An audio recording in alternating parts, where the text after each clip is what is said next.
8:06 on Super Talk 99.7 WTN. Hey, how are you? It's Chris Hand. Happy to be here. The show is brought to you by Better Water LLC. Water filtration systems, water softeners. You can get them at betterwater.com. We love those guys. Great sponsor of the show. You can listen to us anywhere on the iHeartRadio app, the TuneIn app, or the 99.7 WTN app.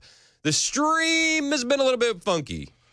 We're good today. We're good? We're back? We're good today. Yeah, we had some weird issues with Murphy's show yesterday where all the servers were down for weather, for the stream, for some internet stuff. The computer's been acting a little funky. But we should be good today, knock on wood. Yeah, so we're up on Facebook, Twitter, Twitch, and our personal favorite, YouTube, where we have the most red-pilled chat in America. Join that chat. Join the conversation. Hit like and subscribe. We do appreciate it. If you want to join the show the old-fashioned way, phone lines are always open, 615-737-9986. The text line is open as well. Am I the only one a little bit bummed that we didn't get a government shutdown? Is it just me? Are you bummed too? I'm a little bummed. It would have been cool because it would have allowed President Trump to do some things that he can't otherwise. Not necessarily can't, but it would sort of streamline his efforts to get rid of some federal workers. I'm with you. I'm with you. And I'm just, I'm not a fan of the government. Like, I like Trump, but like the government in general, not a fan. Not a fan. Not a fan. And anytime it's shut down, I think it's actually beneficial to the country.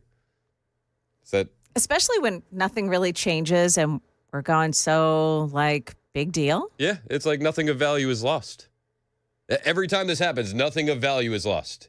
And then everybody realizes how non-essential the actual government is. Except for do you remember when Obama shut the government down and he wouldn't allow, the veterans to go to the memorials in D.C., and close down the parks, close down the national parks.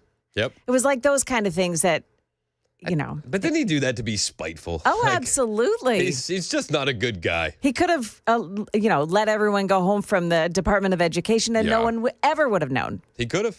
He could have, but he's not a good person, Joan. I'm understanding. I'm getting that vibe. It is. It's a vibe. Obama, spiteful? I know. No. I know. Weird. And I got some audio. Do you know who came up with the Doge idea? No, who? It was one Barack Obama. There's been a video going viral of Obama essentially just touting Doge principles and being pro-Doge. And I got that video for you today. You'll be able to watch it on the stream, and you'll be able to listen to it on your radio. We'll get to that a little bit later. We do need to be weather aware. Joan, what is the latest on the weather currently? We got some severe storms heading into the area. My wife is a bit freaked out. What do we got? So at midnight tonight, the storms are going to start before that. They're going to start moving in to our area tonight, after dinner time. But things are going to turn rough sometime between 2 and 4 in the morning. So unfortunately, we'll all be sleeping. You're going to need to keep your phone on, keep do not disturb off, take sleep mode off, so that you're getting your alerts. You're going to need them. So the alerting weather should happen between 2 and 4 this morning. And then, so that all happens and we'll get a little break. And then tomorrow around midday, things start churning up again. And sometime, now that timeline isn't very specific right now, but sometime around dinner time tomorrow night, again, we're expecting some serious weather to move in. That storm tomorrow is going to have more of the heavy rains and the potential for flooding.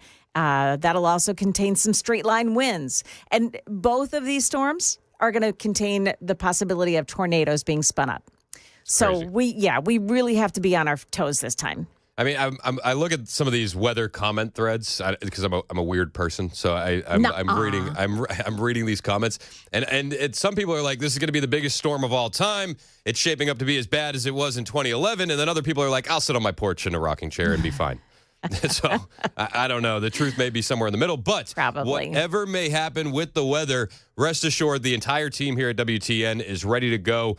This is when radio is most important. That's so true because of the value locally. Yeah. Yep. 100%. Yeah. And everybody will say, radio's dying. And I'm like, no. And until tornadoes stop and hurricanes end, radio's not going anywhere. Yep. Like, rest assured. And rest assured that the entire team is on standby and ready. Should things get dicey, you can always turn to WTN, and we will be here providing updates as the weather proceeds. And hopefully praying for everybody that this is a nothing burger.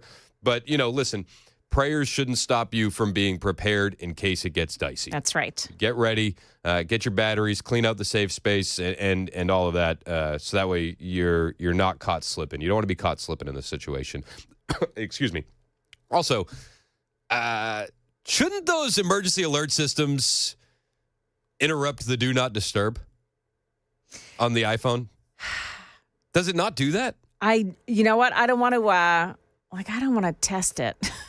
No, I hear that. When you need it most, Yep. No, I get it. Just take it off. Just take it off and get every alert. Yeah. All right. Good call. Good Yeah. call. Yeah. Don't risk it. Make sure your phone's not on silent. Make sure the do not disturb is off. Yeah. And be ready.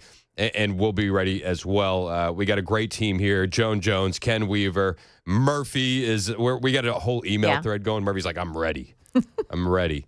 And we do. We have a great team here. They know what to do in these situations. So we're prepared. If you need information, Super Talk will be here for you as those storms proceed. So the government shutdown, it's been avoided. And I do think that the Democrats were very, very scared that they were going to get blamed for this. And rightfully so. Rightfully so. Trump said this yesterday, that the Democrats would be blamed for this. And, listen, Trump being right, this isn't something we should be shocked about. If it shuts down, it's not the Republicans' fault. We passed a bill where we had an incredible Republican vote. We only had one negative vote, a grandstander, one grandstander. There's always a grandstander in the lot. But it was amazing. People were amazed that the Republicans were able to vote in unison like that, so strongly. If there's a shutdown, even the Democrats admit it'll be their fault. And I'm hearing a lot of Democrats are going to vote for it, and I hope they do. This is an extension. But ultimately, we want to vote for one big, beautiful bill where we put the taxes in, we put everything in. We're going to have big tax cuts. We're going to have tremendous incentives for companies coming into our country and employing lots of people. It'll be, I called it, in a rare moment, one big, beautiful bill. That's what I like, and it seems to be that's where they're heading. Listen, it does seem like this is going to be a continuation of government spending. I wasn't a huge fan of the bill. I'm much more in favor of a government shutdown. Personally, I want separate bills. I want single subject bills that we can vote on. I do like Thomas Massey's take on it. Trump called him a grandstander. I get where Trump's at. Trump is trying to get stuff done. Trump is trying to kick the can down the road to continue what he needs to get done. I see both sides of it. That being said, the blame of this would have fallen at the feet of the Democrats. Would have been good politically for us. Democrats understood that. And they were stressed out yesterday over the potential shutdown before Chuck Schumer came out and turned his knee to Bent. Apparently, they had a closed-door meeting. And at this closed-door meeting over the government shutdown, there were reports that Senator Kirsten Gillibrand, Democrat, New York, was heard screaming. And have you guys know Kirsten Gillibrand? Hold on, let me put a picture up on screen of Kirsten because the reports. If you know Kirsten Gillibrand and you've seen her before, the reports of her yelling and screaming actually makes a lot of sense. She does seem like someone who would be unhinged and losing her mind when it comes to government shutdowns. You see this is Kirsten Gillibrand. Do you see her on the screen? She's always seemed a bit unhinged. She was reportedly screaming so loud in a closed-door meeting that reporters could hear her on the other side of the door. And she was so upset in opposing the shutdown because she knew, like everybody else, that the political fallout would be at the feet of the Democrats if the government shut down.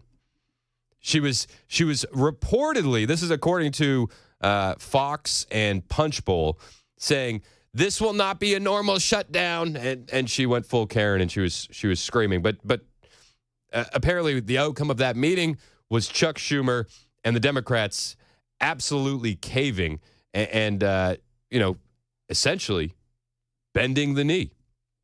Knee status is now bent. Chuck Schumer, he's going along with the Republicans. It's crazy. And he's pissing off a lot of Democrats in the meantime. You do have Democrats like Kirsten Gillibrand, she's fine with not shutting down the government. She knew politically this would hurt the Democrats. But Democrat voters and some Democrat congressional reps very upset about this, all over Twitter and Blue Sky. Does anybody do Blue Sky except for victims of TDS? I don't think so. But all over Twitter, people are calling on Chuck Schumer to resign. I saw a tweet. Eric Daugherty put it out. He quote tweeted a leftist. Call Chuck Schumer's Senate office and tell him to resign for his pathetic caving to MAGA robber barons and fascists. And they had the number. I'm here for it. The Democrats, they are so disjointed right now. If anything good comes out of this, it's the fact that that the Democrats just are disagreeing with other Democrats. AOC, she is, what do the kids say? The kids say big mad. She is big mad about Chuck Schumer caving on this. Would you, what do you think of the job that Chuck Schumer is doing? Would you ever challenge him, do you think? I think that what we need right now is a united Senate Democratic caucus that can stand up for this country and not vote for cloture and not vote for this bill. And I think that the strength that we have is in this moment. Reconciliation and all of these, Republicans do not need Democratic votes for that. They need it for this. And so the strength of our leadership in this moment is going to demonstrate the strength of our caucus. And I cannot urge enough how bad of an idea it is to empower and enable Donald Trump and Elon Musk in this moment. It is dangerous and it is reckless. Well, it is dangerous and reckless to empower Elon Musk in this moment and Donald Trump in this moment. It's hilarious. Let's be honest. This entire thing is hilarious. It's dangerous. This is dangerous, you guys. Do you have any idea how dangerous this is? It's dangerous. AOC wasn't the only one who was mad. Jasmine Crockett, she's also mad. Jasmine Crockett, she said that if the government shut down, it would actually stop Trump from firing federal workers. So she was in favor of a government shutdown. She said this yesterday. She said if we do a government shutdown, that means Trump can't fire anybody. It's like, but doesn't that also mean that a lot of federal workers wouldn't be getting paid? I think so, right? I think so. Isn't it? It's kind of like the same thing, right? We're kind of arguing for the same thing. In my opinion, if we're shut down, you can't be fired. And what does that mean? It does mean that people will not be paid, but it does mean that they will get their back pay. So hopefully we can stop some of the bleeding. We just saw that the Department of Education laid off 50% of their workforce. So I don't really understand why anybody would say, oh, we got to take the high road. Listen, he is decimating the federal government. And you're talking about whether or not we're going to keep the doors open. He literally is shutting down departments anyway. He's shutting down departments anyway, says Jasmine Crockett. Listen, if the government shuts down, you can't be fired. Sure, you're not going to get paid. It's like the corporate wants to know the difference between these pictures. It's the same picture. It's 9:20 on Super Talk 99.7 WTN. We got a lot to cover today. I do have some thoughts on what Jasmine Crockett said about the Department of Education. We'll get to that, as well as Russia and Ukraine. The shutdown has been avoided for now. Democrats are still very, very disjointed when it comes to everything politically right now, except for their tweets. In fact, the tweets have been so uniformed that one Democrat died yesterday and was still tweeting out Democrat propaganda post-mortem. I'll talk about that when we get back. It's 9:21 on Super Talk 99.7 WTN.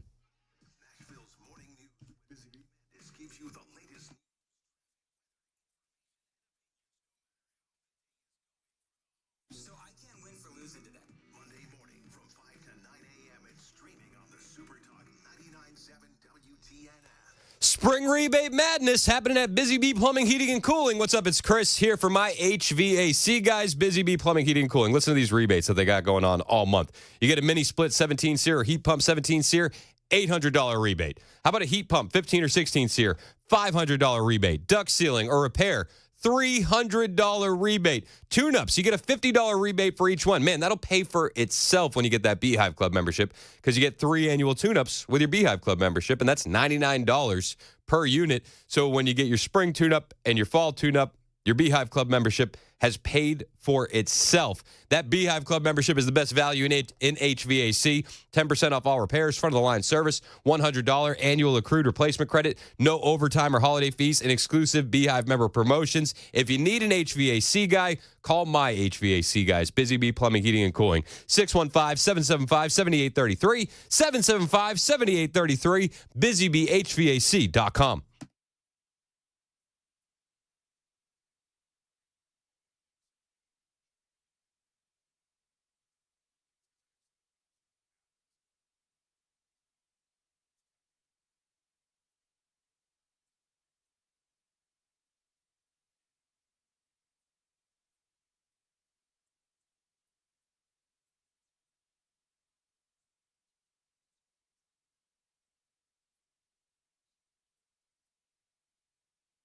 So that it doesn't get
Well, this is a weather alert day. We are on watch for some potentially severe storms arriving around here starting tonight and lasting through tomorrow. A pretty long stretch. We've got that coming up here at 9:30 on Super Talk 99.7 WTN. That's Joan Jones in the newsroom. It's 9:26, Super Talk 99.7 WTN. I'm Chris Hand. Show's brought to you by Better Water LLC, water filtration systems, water softeners, betterwater.com.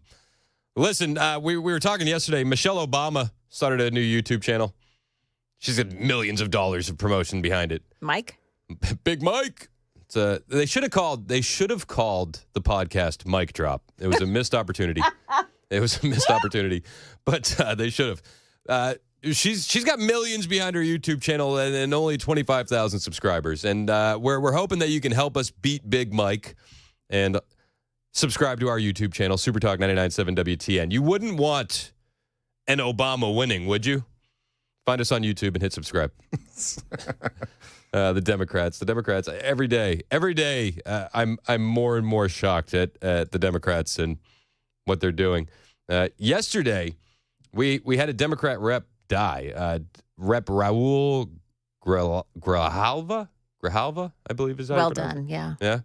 I listen. One thing I do is botch names, and I do it well. It's quite impressive. So he passed away at 77. Complications of cancer treatment.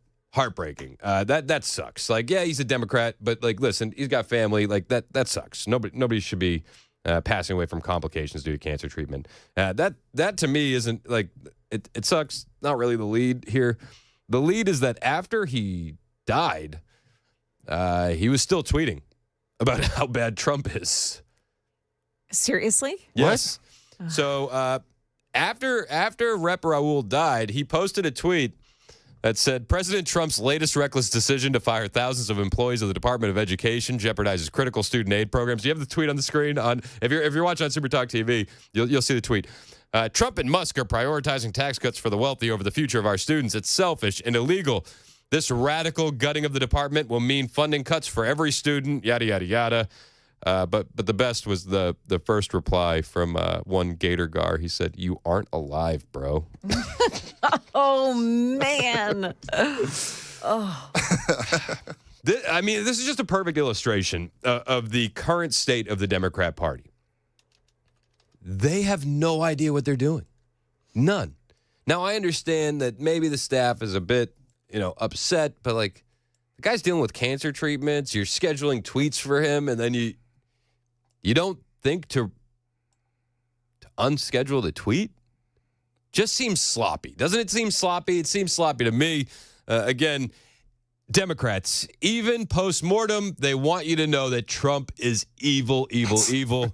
You aren't alive, bro. You aren't alive, bro. That to me, it's one of the best comments I've ever read on the old X machine, as Murphy puts it. It's like maybe he gave his consciousness over to AI. We'll see what Trump happens. is evil. It's like, you're not alive. You don't really have a say in the matter anymore. It's 9:30 on Super Talk 99.7 WTN.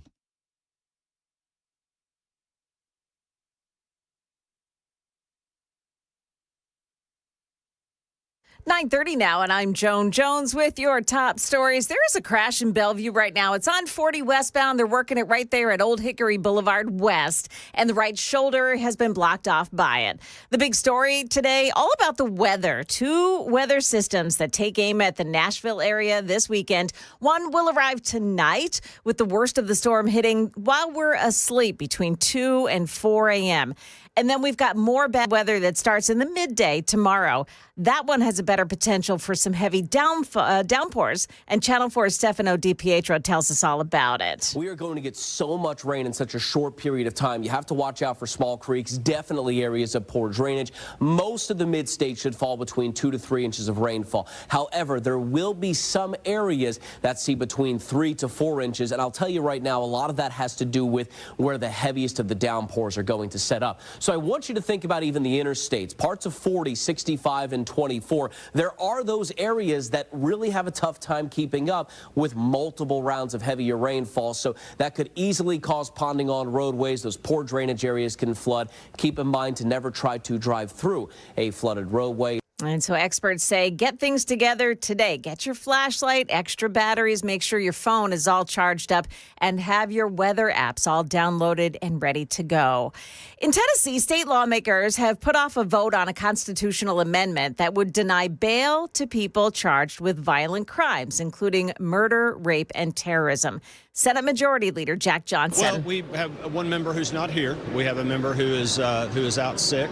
And, when you're taking a matter as serious as amending the Constitution, I want to make every effort to try to have all of our members present. And the vote is now scheduled for Monday morning. Taking a look at Wall Street, the gains on the market have held. We've got the Dow Jones Industrials up right now, 326 points. That's good news. The NASDAQ is plus 237. S&P 500 is up 61 points. That's the latest news. Weather's next. I'm Joan Jones, WTN News.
36 minutes past the hour, Super Talk 99.7 WTN. Hey, how are you? My name is Chris Hand.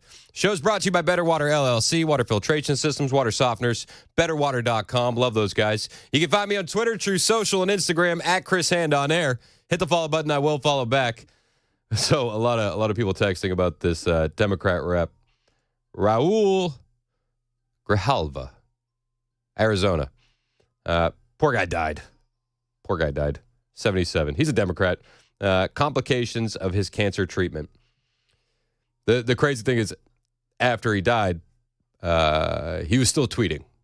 He was still tweeting about how bad Trump is, which is wild.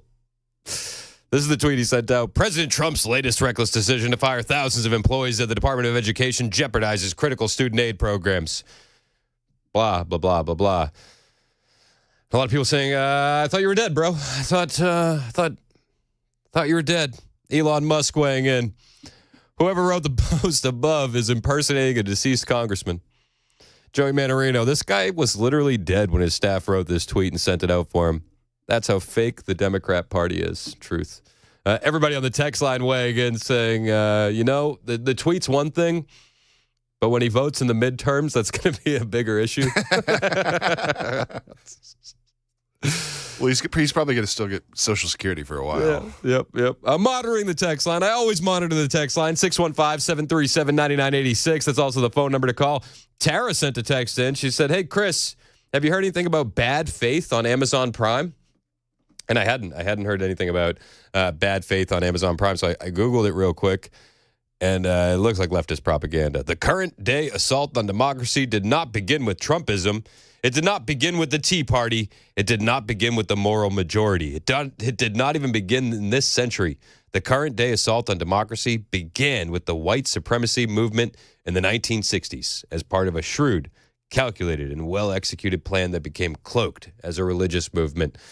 She said a leftist friend asked her to watch it.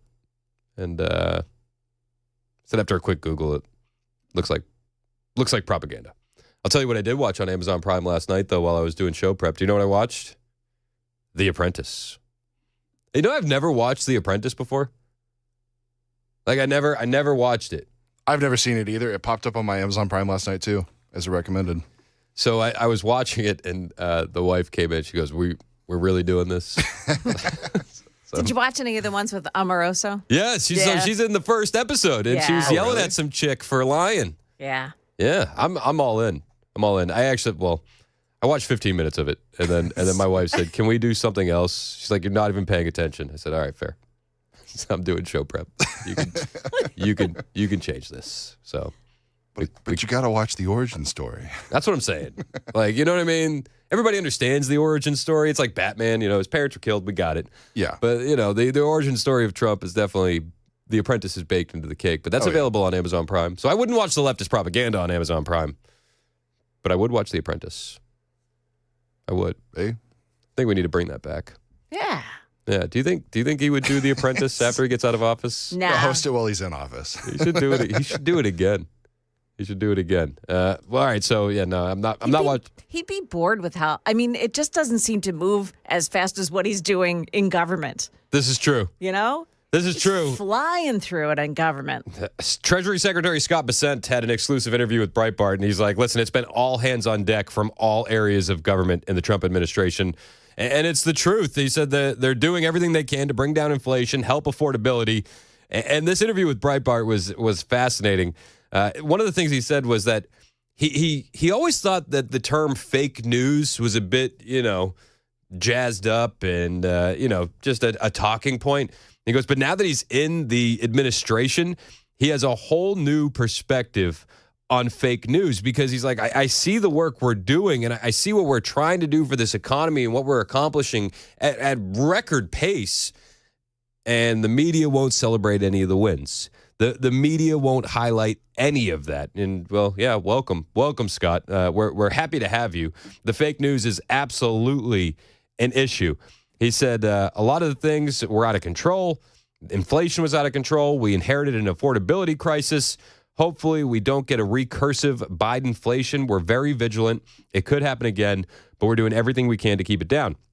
before we can bring down inflation, we also want to help affordability. So as we bring down inflation, we also want to bring the absolute price level down through deregulation and bring down interest rates for house payments, car payments. Then on inflation, we're seeking some signs. I'd say crude oil is about 15%, is down about 15% since Trump took office. That's something we're focused on. Mortgage rates have come down every week since he's been in office, so that's a good sign. But as you said, there's a lot of blowout spending and a lot of blowout inflation.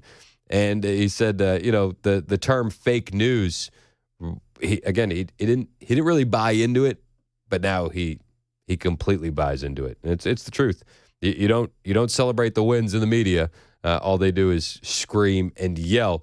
J.D. Vance was on with Laura Ingraham last night talking about the economy and how Trump has been very, very clear in what he wants to do and how he wants to impose these tariffs and what he's going to do to bring back the American dream, essentially. And J.D. Vance he is top notch in these interviews. He is so well-spoken, down to earth, seems like a real human being. J.D. Vance is clutch in these kinds of situations. It's been very clear. He wants to impose tariffs on foreign importers because he wants to bring investment and jobs back to the United States of America. So what I'd say to those business leaders is I think the president has actually been quite clear about what he wants to accomplish.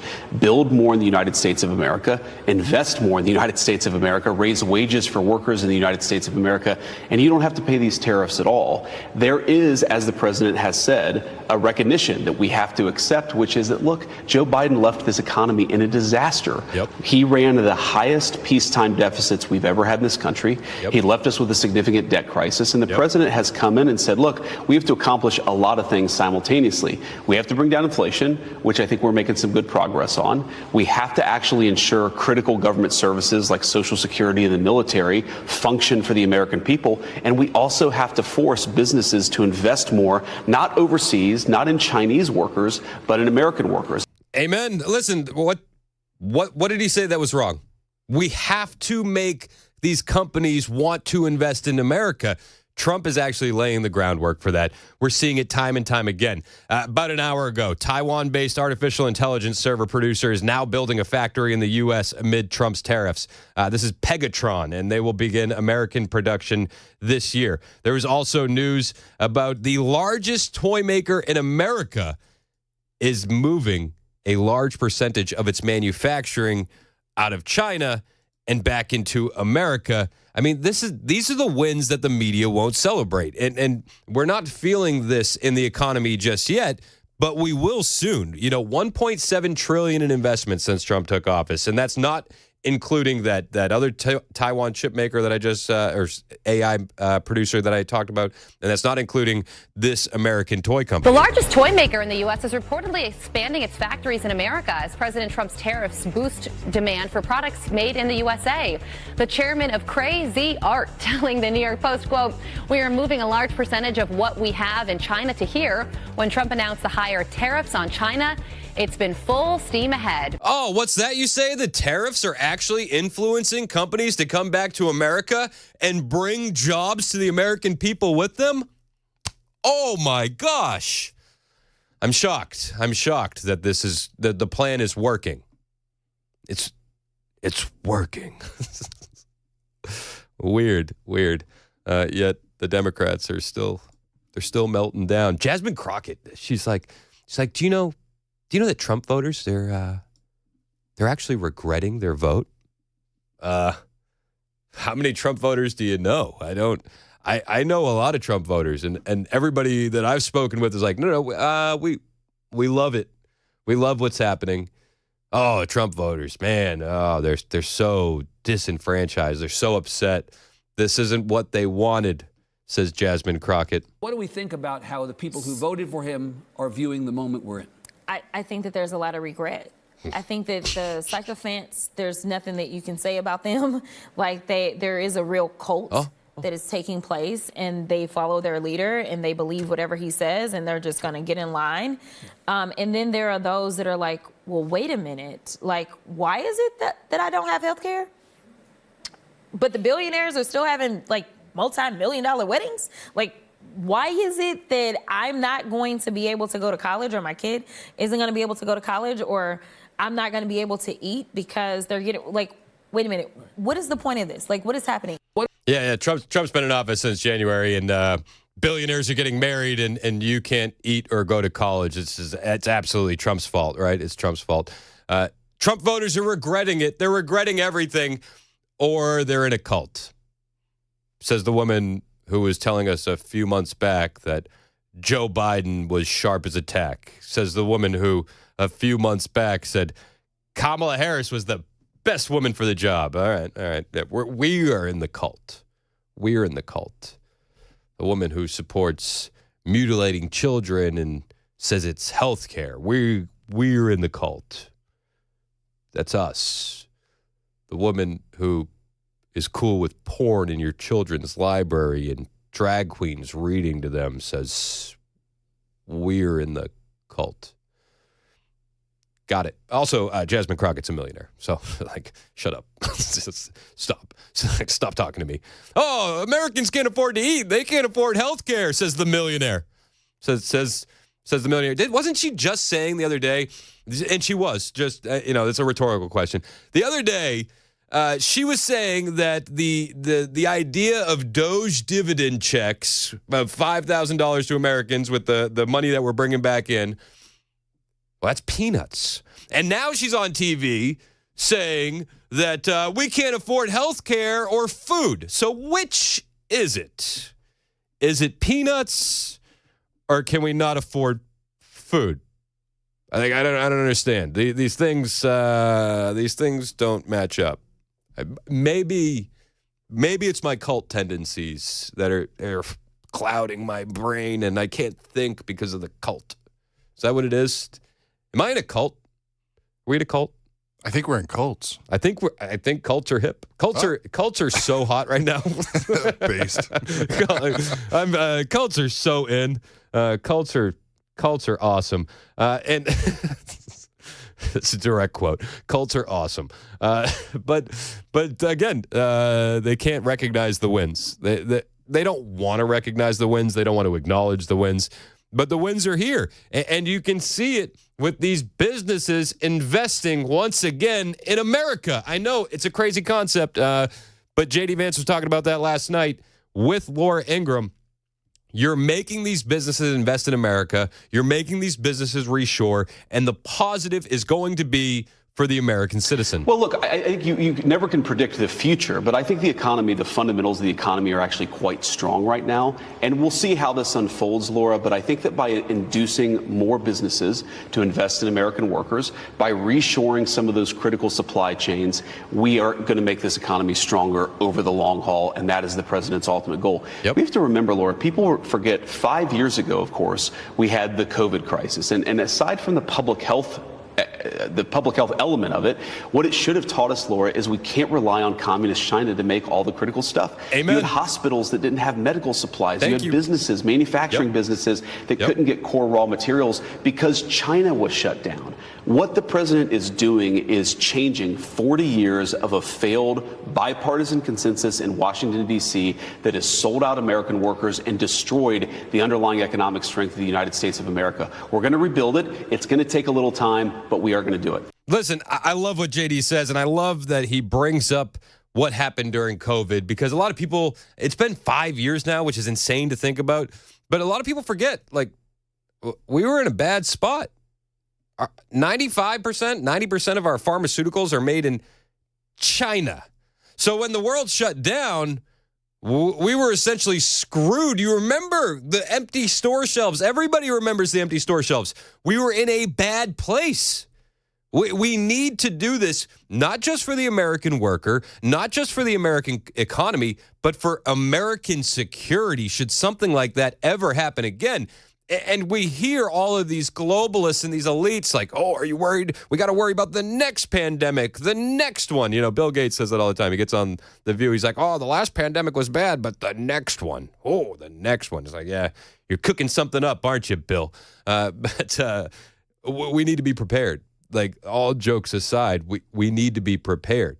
And America is going to be stronger when products are made in America. Not just the American worker, not just the American economy, but from a security standpoint. And that's what this is all about. So if you want to say that I'm in a cult because I believe in America being stronger. Then sign me up. Cults are so hot right now. They're in. Kids love it. You seen the TikTok trend? Get in, loser. We're joining a cult. It's 9:52. Super Talk 99.7 WTN.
Did you know you're overpaying for your health and wellness products? With over 20 company-owned brands offering its members vitamins, supplements, wellness, and skincare products, you're able to save up to 70% off retail. Members Nutrition can't change your life, but we can change the way you live.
Coming up, time to get your weather plans together. We've got 2 storm systems ready to bear down on the Nashville area.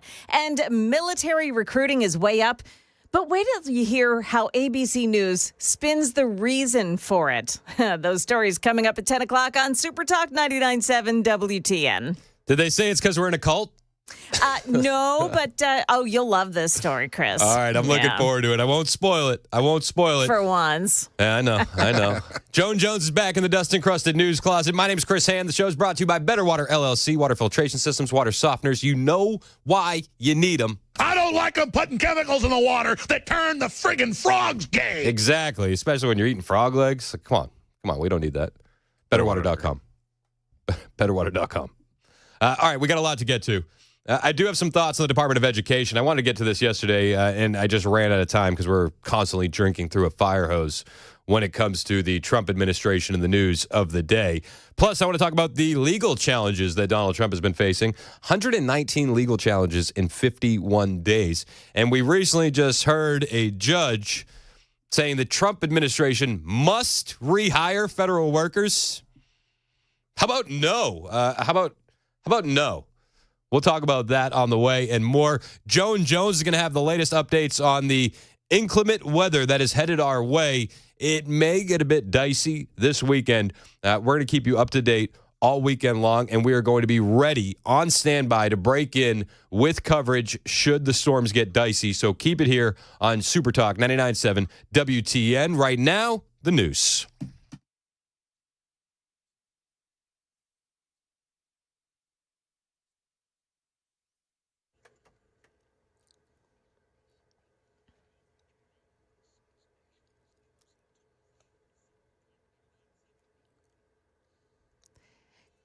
Good morning, 10 o'clock, and I'm Joan Jones with your top stories. A crash to be advised of in Madison. This is on Briley Parkway, the westbound lanes at Gallatin Pike exit 14.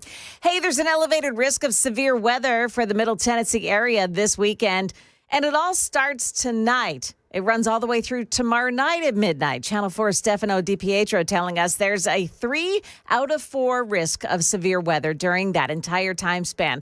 But for tonight into tomorrow, the first batch of storms, the risk is at its highest to the western portions of the region west of I-65. And then on Saturday, the risk is a little more widespread. More of us are in that elevated risk, a 3 out of 5 on that scale, the exception being far northwest Middle Tennessee and parts of southern Kentucky.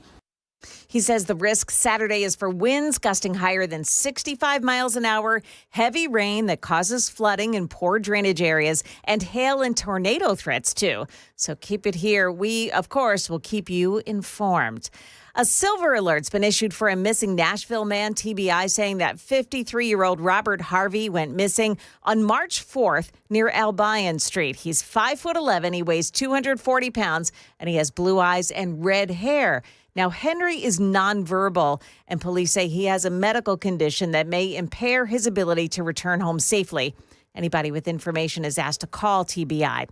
An inmate has died just after arriving at Rutherford County Jail. Sheriff Mike Fitzhugh saying this happened on Tuesday night as that inmate was being booked into the jail. The Tennessee Bureau of Investigation was immediately called. They are now investigating. Well, the 2 largest branches of the military say recruiting numbers have been on the increase. The Army and the Navy say they're on pace to exceed their annual recruiting targets. The Army's Vice Chief of Staff told a congressional hearing the Army's already signed up close to 73% of its yearly goal of 61,000 recruits. The Navy says new contracted sailors increased by 4,000 compared to last year in the first quarter. Army and Navy leaders have not identified one specific cause, but both branches have introduced prep courses that could be boosting recruiting numbers. Brian Clark, ABC News. Prep courses. ABC News does not acknowledge that at the end of DEI and the refocus on lethality and meritocracy that is renewing interest in military service. Well, Dr. Oz is on Capitol Hill today. The former heart surgeon and TV host is facing questions from the Senate Finance Committee. He's nominated to head up the Centers for Medicare and Medicaid. The GOP-led committee is likely to approve the nomination and send it to the Senate for consideration. And we are hearing from President Trump this morning that there there is a very good chance that Russia and Ukraine strike a 30-day ceasefire deal now after the Kremlin said it endorsed the Trump administration's truce offer.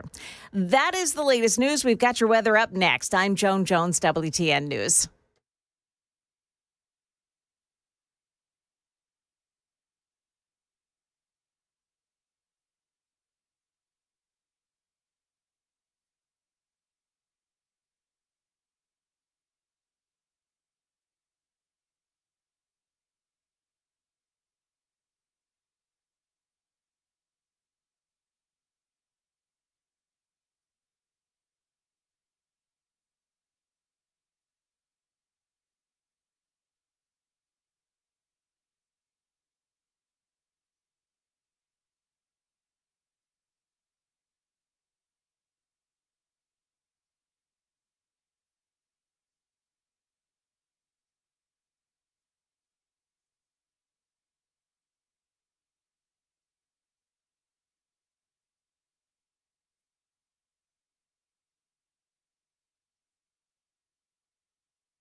.10:06 on Super Talk 99.7 WTN. Hey, how are you? It's Chris Hand. Show's brought to you by Better Water LLC, water filtration systems, water softeners, betterwater.com.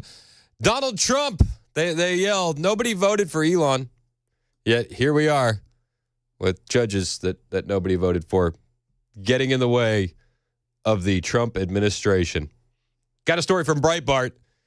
Judge orders Trump administration to rehire fired federal workers. It's not your job, bro. Like, back off. Like, what are you doing? No. We need government to be bloated, and we need all of these useful employees. I say useful, replace that with useless. So we got a judge. Not one, but two. U.S. federal judge on Thursday ordered 6 federal agencies to rehire thousands of probationary workers fired as part of Trump's push to slash the size and scope of the federal government. No. We got to keep wasting your tax dollars, says a federal judge. Judge William Alsup said the justification of poor performance for mass layoffs last month was a sham in order to avoid statutory requirements. That's reported by the New York Times. Ruling on a lawsuit brought by employee unions, Alsup has ordered the Departments of the Treasury, Veterans Affairs, Agriculture, Defense, and Energy and Interior to reinstate anyone on probation who is improperly fired. Describe improperly. Describe improperly. Judge Alsup said at a hearing at the U.S. District Court in San Francisco, "It is a sad day when our government would fire some good employee and say it was based on performance when they know good and well that that's a lie. I would argue, how does Judge Alsup know that that's a lie? Has Judge Alsup reviewed every single one of these employee records? Has he? How could a judge possibly know that that's a lie? How? Were some good employees caught up? Maybe. Is that not America? Does that not happen in the private sector every single day? Good employees are lost by reductions in force? Yeah. We've seen it happen here at WTN. This is how America works. It sucks, but it's the reality of it. Yeah, you're going to lose some good people. I would argue the overwhelming majority of the probationary employees that were let go, who were hired under the Biden administration, mind you, weren't exactly doing what they needed to do. But since returning to the White House in January, Trump has cut federal government spending programs and fired tens of thousands of the more than 2 million employees on the federal payroll. This judge is just so upset with that, and he ruled that you got to rehire those people. How does a federal judge have this kind of authority? They're quite literally governing from the bench. Can we impeach these judges? Can Judge Alsup get impeached over this? Can we do that? Nobody voted for Elon Musk. Who voted for this judge? Who voted for this? Everybody voted for Trump. And part of the plan, baked into the cake, was shrinking the size and scope of government. Reducing the money that is being spent. Okay. It wasn't just that one judge. We got a second judge, too. This one's for the post-millennial. U.S. District Judge James Breeder in Baltimore, Maryland, has ruled that the Trump administration ignored laws that are in place for mass layoffs. Oh. Second federal judge has ruled that thousands of federal employees who have been fired by the Trump administration through efforts put forward by DOJ need to be rehired. There's the guy in Baltimore. So the Trump administration ignored laws that are in place for mass layoffs from the federal government in order that the firings be stopped for at least 2 weeks. 2 more weeks, bro. Just 2 weeks. Breeder also ordered that those who have been fired be rehired. He ruled in favor of about 24 states that challenged the administration's layoffs, who alleged that they were illegal. It's illegal to fire people from the federal government. I'm in the wrong industry.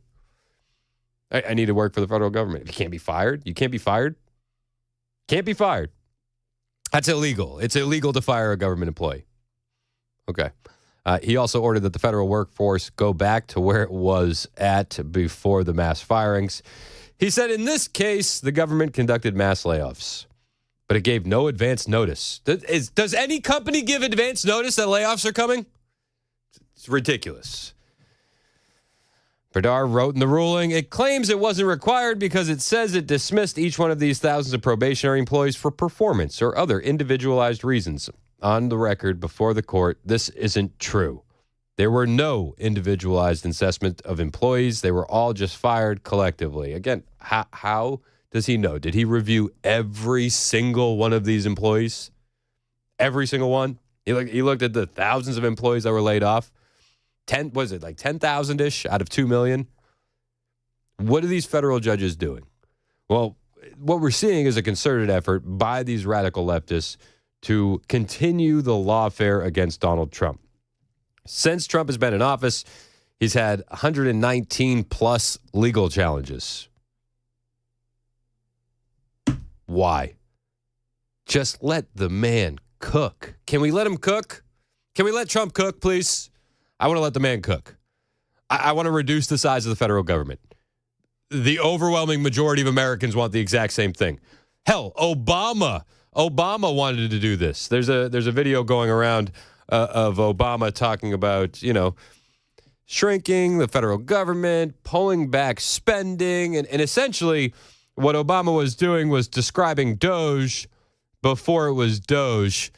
Maze Moore over on X posted this video, and it's Obama. Billions of dollars in It's Obama talking about cutting spending, selling federal buildings that are empty, essentially talking about the stuff that Trump is doing. See, it's fine when Obama was all talk, but actually executing these plans, that's when the federal government gets upset. Everyone knows that getting rid of the deficit will require some tough decisions, and that includes cutting back on billions of dollars in programs that a lot of people care about. But what should be easy is getting rid of the pointless waste and stupid spending that doesn't benefit anybody. Like employees that don't do the damn job, maybe? Yeah, I would think so. You know, there's the rule in government, the 80-20 rule. 20% of the employees do 80% of the work. Everybody else just kind of sits on their hands and does things with their thumbs and gets in freaky, kinky NSA chats. Yeah. Can we let the man cook? No, federal judges say no. Obama wanted to cook. Waste we should be getting rid of, even if we didn't have a deficit. Sure, some of these cuts aren't that big, but no amount of waste is acceptable. Not when it's your money. Not at a time when so many Americans are already cutting back. Just as families are living within their means, government should too. Did you know the federal government pays for a website devoted to a folk music ensemble made up of forest rangers? They're called the Fiddlin' Foresters. I'll put their music on my iPod, but I'm not paying for their website. Hey, Obama's not listening to that on his iPod. Stop lying. He's lying through his teeth. He's not listening to the Fiddlin' Foresters. Based band, by the way. Completely based. Would continue to fund with government dollars.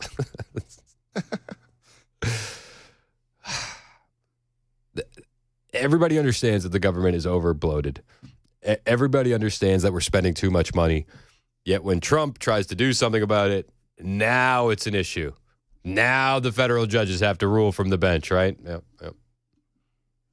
Tired of it. I'm just tired of it. Are you tired of this? I think everybody's tired of this. Let's go to Daryl in Hendersonville. What's up, Daryl? Thanks for taking my call.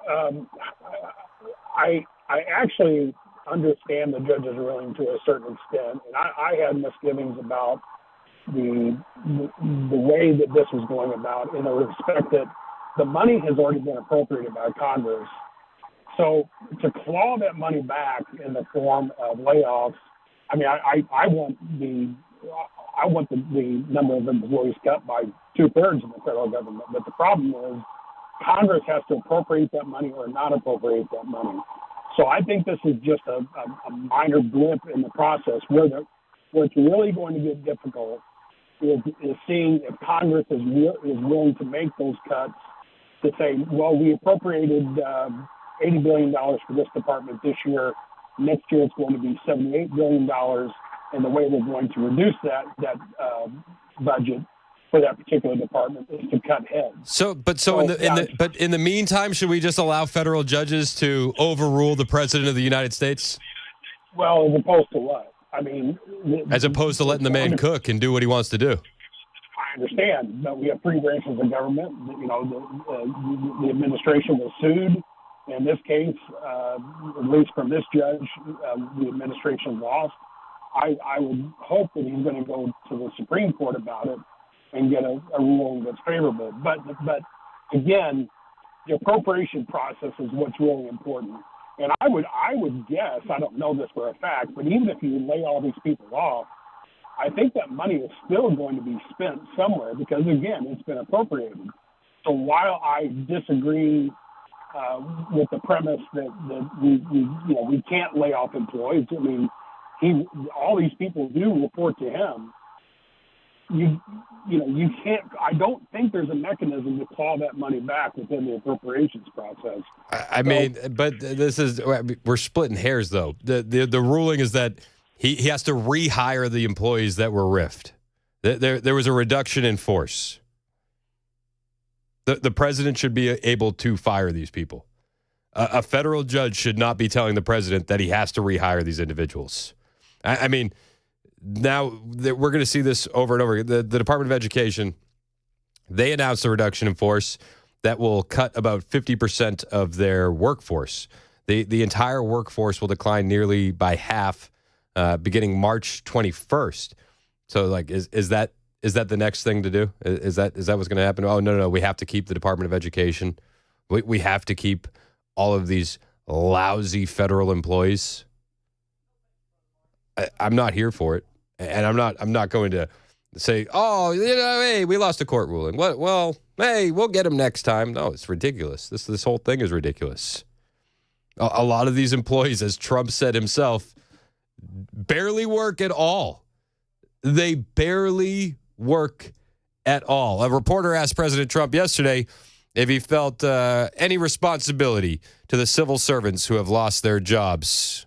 This is Donald Trump. And what responsibility do you feel to the civil servants who have now lost their jobs? Many of them worked at the Department of Education during your first term. Sure, I do. I feel very badly, but many of them don't work at all. I mean, let's be honest. Let's be honest. Many of them don't work at all. No, I can't feel bad for this. So many Americans have lost their jobs because of bad policy, manufacturing going overseas, terrible trade deals. And we're supposed to feel bad for federal employees? No. Many of them never showed up to work. Many of them never showed up to work, Kelly. And unfortunately, that's not good. And when we cut, we go, and that's what I had a number of meetings with a lot of people over the last couple of months. When we cut, we want to cut, but we want to cut the people that aren't working or not doing a good job. We're keeping the best people. And Linda McMahon is a real professional, actually a very sophisticated business person. And she cut a large number, but she kept the best people. And you could say that with just about every cabinet in the country. They're cutting the workers that aren't doing the work. That's a net positive. Let's be perfectly honest. It's a net positive. Many of these employees don't work at all. Many of them weren't showing up for work. Yet a federal judge says, no. They weren't fired for cause. The Trump administration was lying. So we have to sit on our hands and take it? I think that's ridiculous. I think that's absolutely ridiculous. A former Department of Education civil rights attorney and teacher union shop, Brittany Coleman, she's angry. She's angry about being laid off at the Department of Education. And she said that her job at the Department of Education was about protecting the American public. Get ready with that sad violin. Just keep your finger on the hotkey for the sad violin. Angry? Are you worried? How is this sitting with you?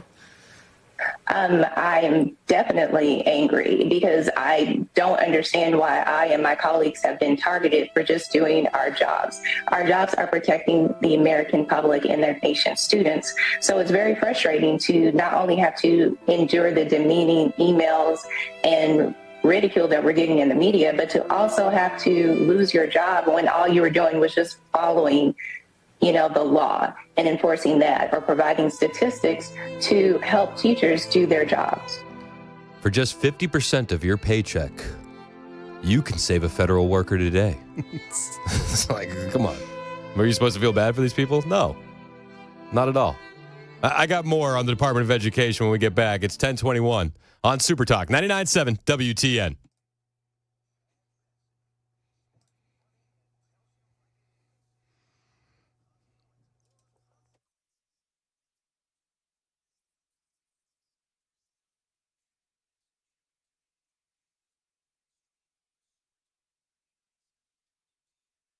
Chris Hand here for my friends at the Glock store. You know I love these guys. I love going to the Glock store. I love training there. I love shopping there. They have everything, especially when it comes to Glocks. Glocks are the most popular handgun in America. Let's not beat around the bush, but they're popular because of the customization options. You can put on custom parts, performance parts, and the Glock store has them all.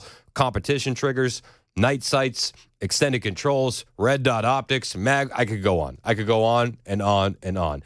But rest assured, if it's for a Glock, well, they have it at the Glock store.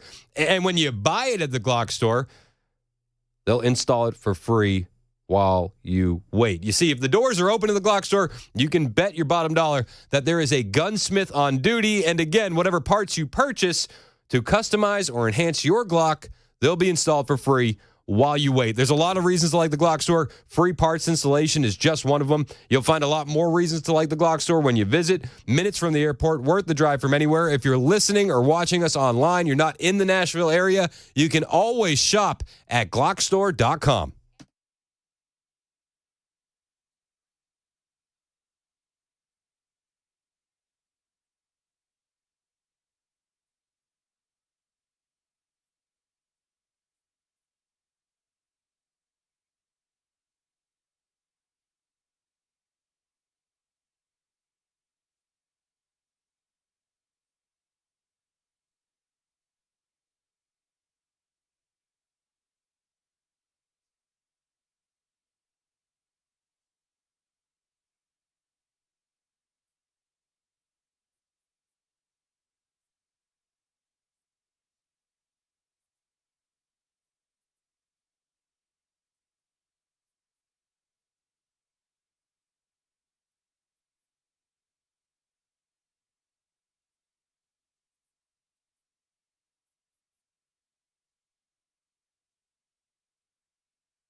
Weather can change in an instant, and you need to be prepared for any outcome. That's why Generator Supercenter of Nashville will help keep your family safe and connected. We make buying a backup generator simple and easy, with financing options available, free in-home estimate, turnkey installations, no worry warranty, and most importantly, the monitoring and service of your fully installed generator. Come see us at our location in Nashville or visit us online. Generator Supercenter of Nashville.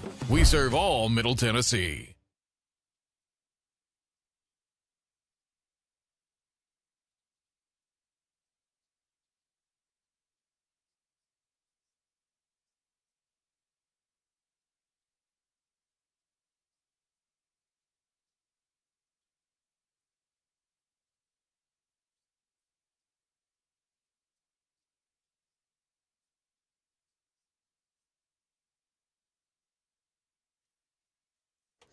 What to expect as two serious storm systems bear down on the Nashville area, and some new information about a missing college student in the Dominican Republic.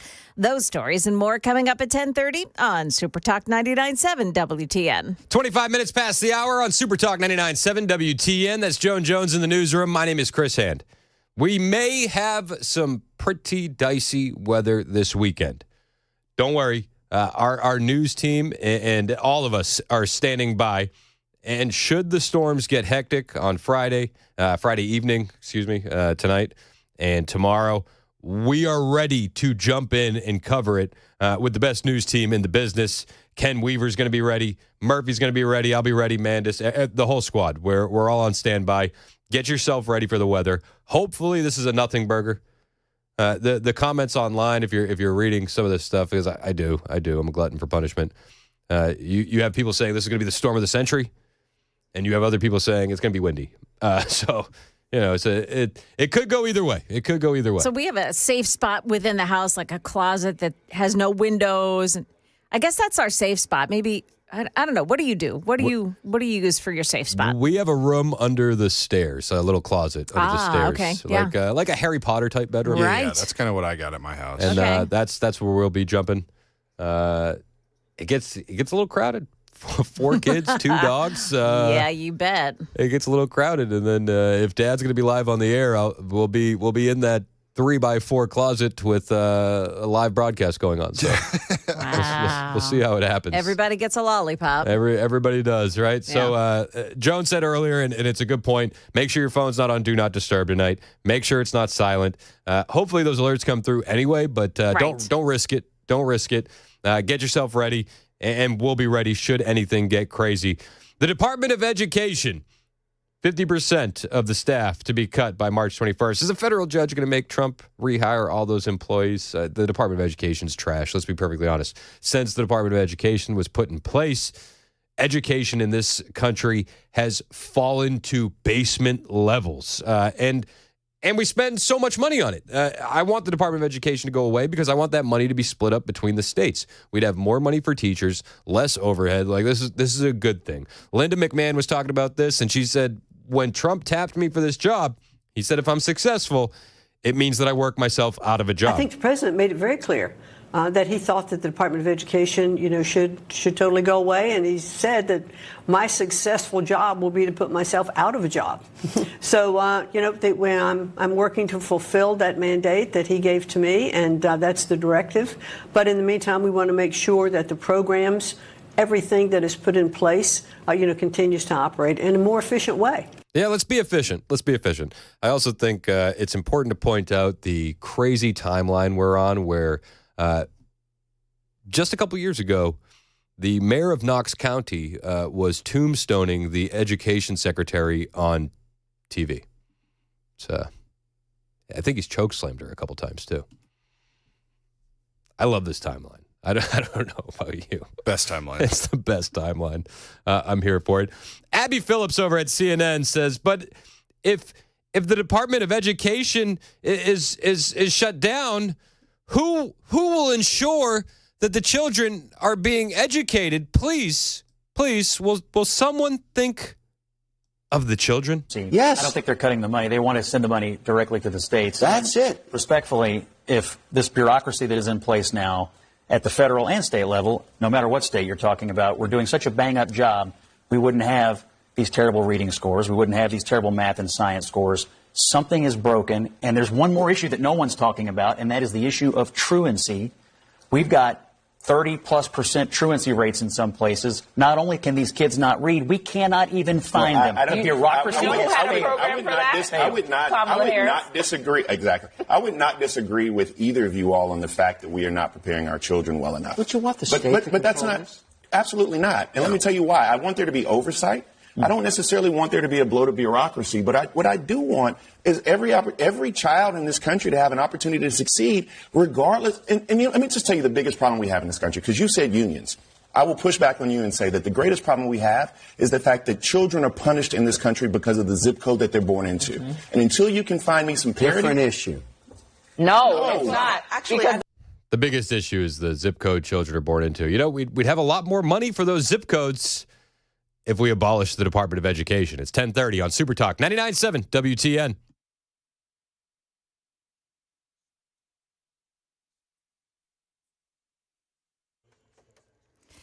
Good morning. It is 10:30, and I'm Joan Jones with your top stories. The 1-2 punch of storms that will dominate our weekend, and we've got a timeline for you here. We'll have thunderstorms that begin moving in from the west around midnight tonight. They could produce some dangerous winds and possible tornadoes before sunrise. And then more storms arrive tomorrow around lunchtime, and the threat exists through perhaps midnight tomorrow night. Now, Channel 4 Stefano DiPietro tells us this morning. An elevated 3 out of 5 on that scale. That's for the overnight tonight into early tomorrow. Weakening as we head out toward the plateau, but everyone's still under the risk for severe weather tonight. Then all day tomorrow, most of the mid-state is now at that elevated 3 out of 5 risk. And make sure you've got multiple different ways to receive alerts on your phone. Make sure that you take your phone out of the do not disturb mode or sleep mode so that you don't miss any alerts. Well, in the case of the missing college student who disappeared in the Dominican Republic on spring break, the International Police Agency, Interpol, is now involved in the search for that student. Her name is Sudishka Konanki. And now we're hearing more from the man who was last seen with her. More than a week after she disappeared, we are now hearing from Joshua Reeby, the last known person to have seen her before she vanished. Sources tell us that in front of his 2 lawyers, he told authorities that he tried to save her and thought she was okay before he passed out on the beach. ABC's Ariel Reshef reporting. Postmaster Louis DeJoy says he signed an agreement with DOGE to reduce the postal system workforce by 10,000 workers with an early retirement program. And then he'll start it next month. It is a tiny percentage of the 635,000 current employees. The postal system lost $9.5 billion last year. That is the latest news. We've got your weather up next. I'm Joan Jones, WTN News.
36 minutes past the hour. Super Talk 99.7 WTN. Show's brought to you by Better Water LLC. Water filtration systems, water softeners. You know why you need them, right? I don't like them putting chemicals in the water that turn the friggin' frogs gay. BetterWater.com. We got a lot to cover, and you can listen to us wherever you go. The iHeartRadio app, the TuneIn app, the 99.7 WTN app. You can watch us. We're live on Facebook, YouTube, Twitter, Twitch. YouTube's our favorite. The chat is always jumping over on YouTube. And one of my favorite things about the YouTube chat is the internal battles, the arguments between the listeners. It makes for an extra level of entertainment. Hit like and subscribe while you're over there. We do appreciate it. Kayleigh McEnany said some wild stuff when it comes to immigration and what it meant for the country in 2022 to 2023. This was yesterday on Fox News, and it's absolutely bananas what she laid down. I mean, this is an absolute bomb.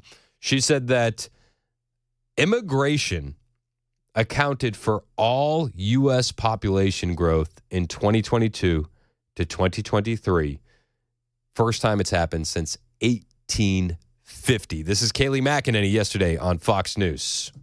This headline, I couldn't believe it. I texted around. I was like, this can't be real. This happened in the middle of the Biden administration. This is NBC News this morning. Immigration accounted for all, look at that, all U.S. population growth in 2022 to 23, the first time since 1850.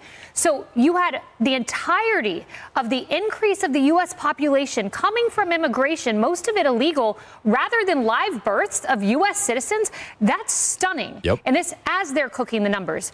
Bill Malugin, though, sent some real numbers, and I love it. He gives all this data. I just have so much fun on my calculator. He just sent out some new data that gotaways are down to about 77 a day. That is down from 1,080. There you go, 1,830. Amazing number. And the numbers you put up, Emily, I did some back of the envelope math. If you look at the percentage of criminals that are being arrested, because everyone's like, we don't want to get non-criminals, that's our focus, 73.4% of those arrested have been criminals or those with a criminal charge, more than 1,000 gang members. Think about all the lives saved from fentanyl, all the Lake and Rileys out there whose lives might have been saved because this administration's taking it seriously. I mean, there's a lot to break down in that 1-minute clip from Kayleigh McEnany. The first, for me, was what she said about the headline from NBC News. Immigration accounted for all U.S. population growth in 2022 to 2023, first time since 1850. Whoa. That's insane. That is absolutely insane. And it just proves the point. What conservatives have been saying all along. The Democrats had a plan to change the fabric of this country. The replacement, the great replacement theory, right? Is that not the great replacement theory in action? They called this conspiracy theorists for saying it. But let's be honest. For the first time since 1850, in 2022 to 2023, all population growth in the United States was via immigration. Insanity. Absolute insanity. Which brings a bit more relevancy to this next story. Donald Trump is asking the U.S. Supreme Court to allow executive order on birthright citizenship to partially take effect. Listen, if our population growth is because of immigration, mostly illegal, birthright citizenship in this conversation becomes far, far more important. Trump administration, this is a story from Post Millennial. Trump administration has taken new action to enact the executive order from Trump signed to change the precedent on birthright citizenship in the United States. The administration has asked the Supreme Court to allow some of the order to go into effect while lawsuits are playing out in the lower courts. So the Trump admin asked the high court justices to allow a portion of it to go into effect and to narrow court orders entered by district judges in Maryland, Massachusetts, and Washington that blocked the order. 3 blue states. Color me shocked. Trump ran on a promise of revoking the concept of birthright citizenship. I think he has every single right to do it. And if you look at when they argued for this, the birthright citizenship stuff, it was 100% for former slaves. And even in the arguments you can find in congressional records, there was a U.S. senator from Michigan who said This is not for aliens to the country. Point blank, period. So this is what Trump ran on. The suit stated that plaintiff states will also suffer irreparable harm because thousands of children will be born within their borders but denied full participation in the opportunity in American society. Absent a temporary restraining order, children born in the plaintiff states will soon be rendered undocumented, subject to removal or detention, and many stateless. The order reads, it is the policy of the United States that no department or agency of the United States government shall issue documents recognizing United States citizenship or accept documents issued by state, local, or other governments or authorities purporting to recognize United States citizenship to persons, one, when that person's mother was unlawfully present in the United States and the person's father was not a United States citizen or lawful permanent resident at the time of said person's birth, or two, when that person's mother's presence in the United States was lawful but temporary and the person's father was not a United States citizen or lawful permanent resident at the time of said person's birth. The Trump administration wants to have at least some of this take effect. I think they have every right to do it. Every single right to do it. And I do believe that the Supreme Court may rule in favor of Trump on this one. Now, take it with a grain of salt. We all understand that Amy Coney Barrett has been a bit of a letdown, and it wouldn't shock me if she was the one justice to go the other way. But we need this. We need this to protect the fabric of our society, to protect American culture. When you import the third world, you become the third world. It's not okay. Not okay at all. The other thing that Kayleigh McEnany said in this clip, which really stuck out to me, was the migrant gotaways number plummeting under Donald Trump. Plummeting.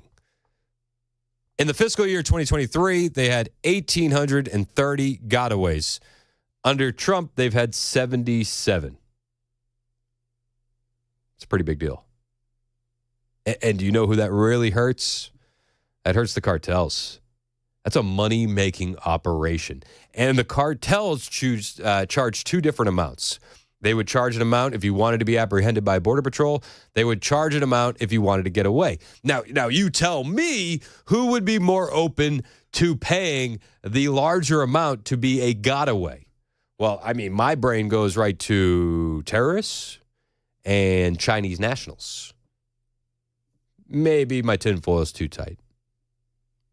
Maybe I'm over the target. Either way, that number hurts the cartels. Let's be perfectly honest. That hurts their bottom line, and that's a good thing for America. Also, when it comes to the border, the DOJ is now investigating hotels turned migrant shelters. Good. Thank you. We need that. We need to investigate that. The DOJ and the Trump administration has opened a criminal investigation into the New York City hotels that have used their facilities as shelters for migrants, many of them in the country illegally. According to the New York Post, a subpoena was served to at least two hotels that housed migrants, including the Hotel Chandler in Midtown Manhattan and the Roosevelt Hotel, which also served as a welcome center for newcomers, if you will, illegal aliens coming to New York City. The subpoena requested evidence as well as testimony about the alleged violations of federal immigration law and asked for full names of aliens that are still in the hotel. Additionally, the DOJ asked for a list of people or other entities that were funding the hotel's management as well as the operation as a migrant shelter. I love that. Follow the money, right? Follow the money.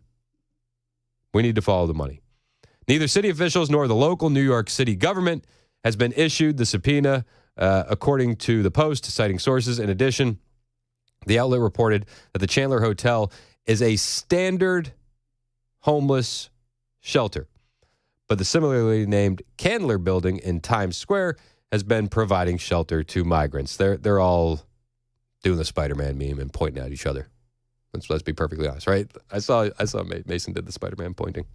You know the Spider-Man meme, right? But this is where we're at. DOJ investigating New York City hotels. Fox Business reported this yesterday. Let me move on for a second because we've got some developments here. The Justice Department is investigating New York City's hotels that have been turned into migrant shelters. This is new. What can you tell us about it? Well, this is fantastic. I've actually been calling for this for quite some time. We need to be looking at those contracts that the city signed with these particular entities, billions of dollars in taxpayer money. You know, Stuart, when you do the math, it can come up to as much as $14,000 a month per room at one of these luxury hotels. It is insane the amount of money that they've been spending to house people who are in the country illegally. $14,000 per month per room? Hey, listen, it's just your tax dollars, right? No big deal. And even those who are committing crimes. Remember, people would commit crimes, they'd get released because of New York's bail law. They'd go back to that luxury hotel room that you and I are paying for as New York City taxpayers. And it's outrageous. And so I'm really glad that the Department of Justice is looking into this, because they got to look at the contracts. And in this case, they're also looking at the FEMA money that was inappropriately used in violation of federal law. They were used to harbor illegal immigrants. That is against the law. And so I'm glad that they're finally taking action. Yeah, listen, I'm glad they're finally taking action, too. I want the DOJ to actually step up, though. I'll be honest with you, I haven't been overly impressed with Pam Bondi. Have you been overly impressed with Pam Bondi? I feel like she's been a letdown since the Epstein file binder. Obviously. Let's be honest. And when it comes to Pam Bondi, I don't know, man. I've heard rumors that she's just angling to get herself a Fox News show. I've heard rumors that she's just a placeholder. I don't know how true they are, but I've heard it from multiple people. Multiple people, as the left-wing media would say, familiar with the administration's thinking. Like, I don't know. Take it with a grain of salt. This is just what I'm hearing.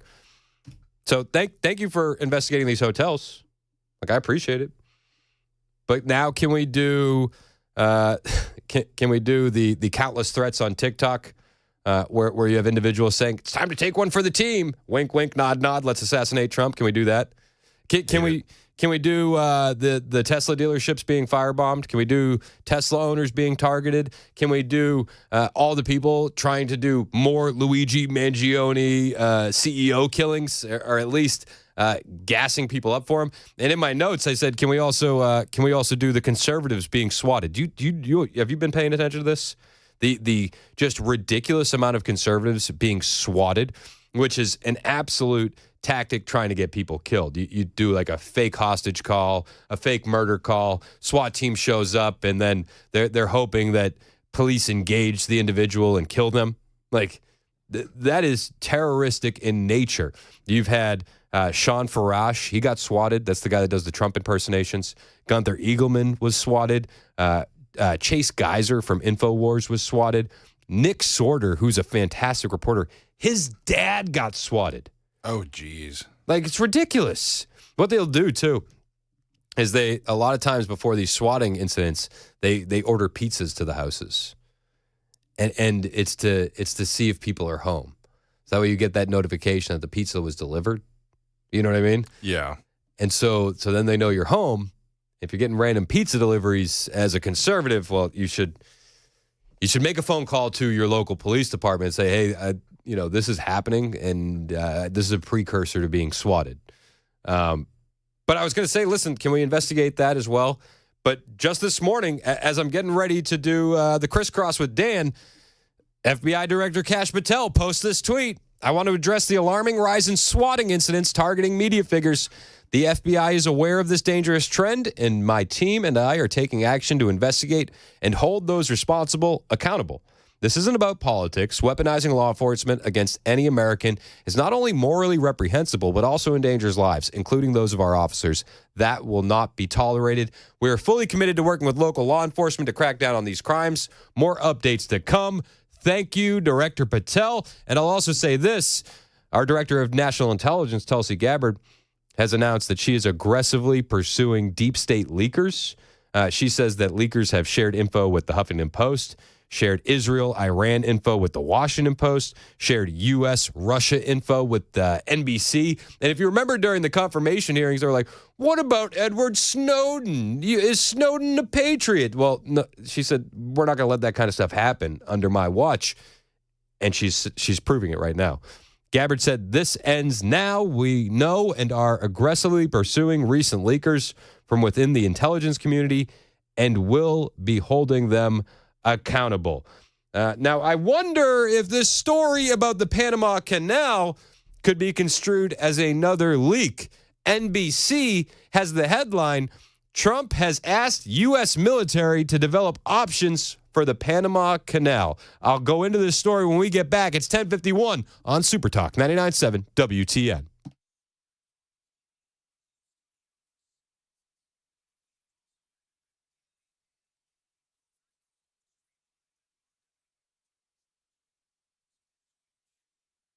Hey, it's Chris Hand from my friends at USS, United Structural Systems. Man, we got rain coming in. And if you have waterproofing issues, that's stressing you out. I know it is. I know it is. And when it comes to these large home repairs, it's like you just pretend it's not there.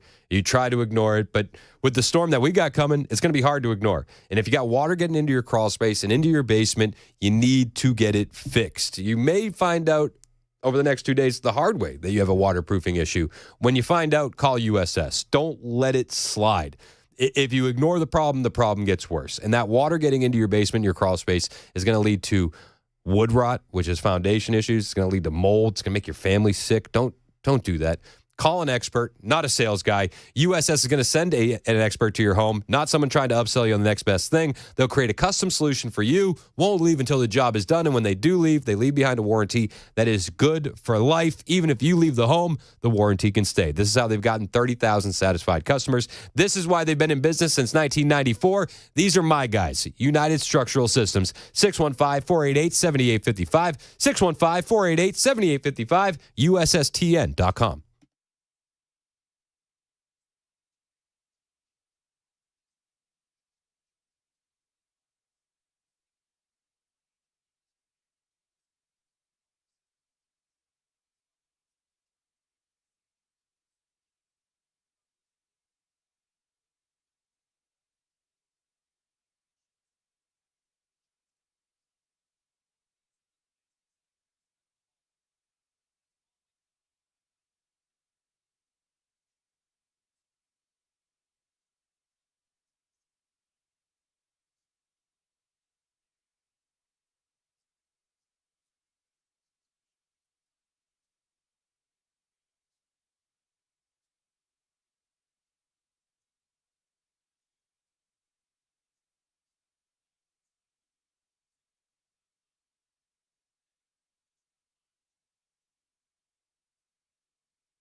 Warm and windy today, threatening weather tonight. I can tell you it just feels like it outside. We'll be ready for it. We'll be ready to tell you what you need to do in case it does happen.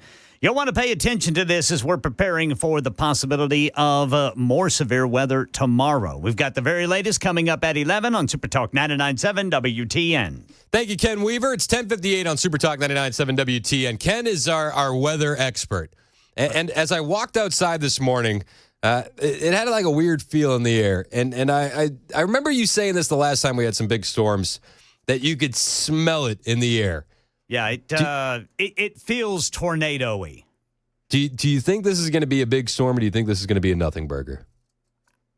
Based on the way it feels outside, I think there is the potential for some really, really bad stuff. Sucks, man. Yeah.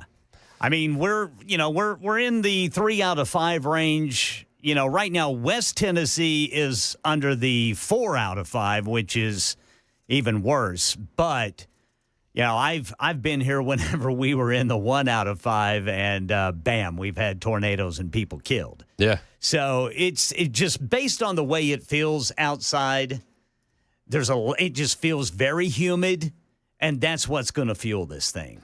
And am I correct in saying that it does appear that it's like Louisiana, Mississippi, and Alabama that are really in that danger zone? That's tomorrow. That's tomorrow. Yeah, tonight it's, the real danger zone tonight's going to be West Middle Tennessee and then portions north. Okay.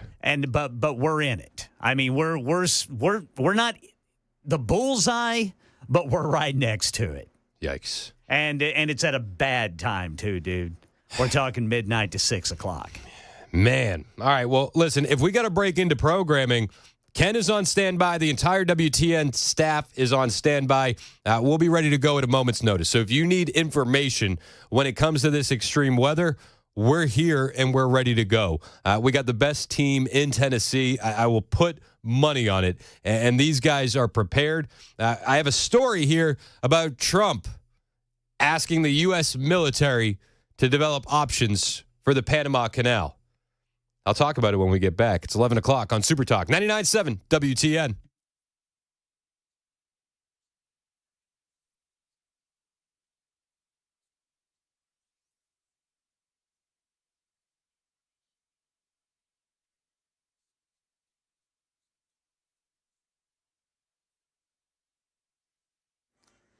Eleven o'clock on the dot. I'm Ken Weaver with your top stories. Got the full forecast in 5 minutes, but right now, I can tell you our top story all day is going to be the weather. We've got that two-punch system headed our way. Channel 4 Stefano DiPietro tells us the first batch of bad weather arrives in the overnight hours. Tonight into early tomorrow morning, not a whole lot has changed. Areas along and west of I-65 still at that elevated 3 out of 5 risk. But the risk is for everybody in Middle Tennessee. It's just elevated west of 65.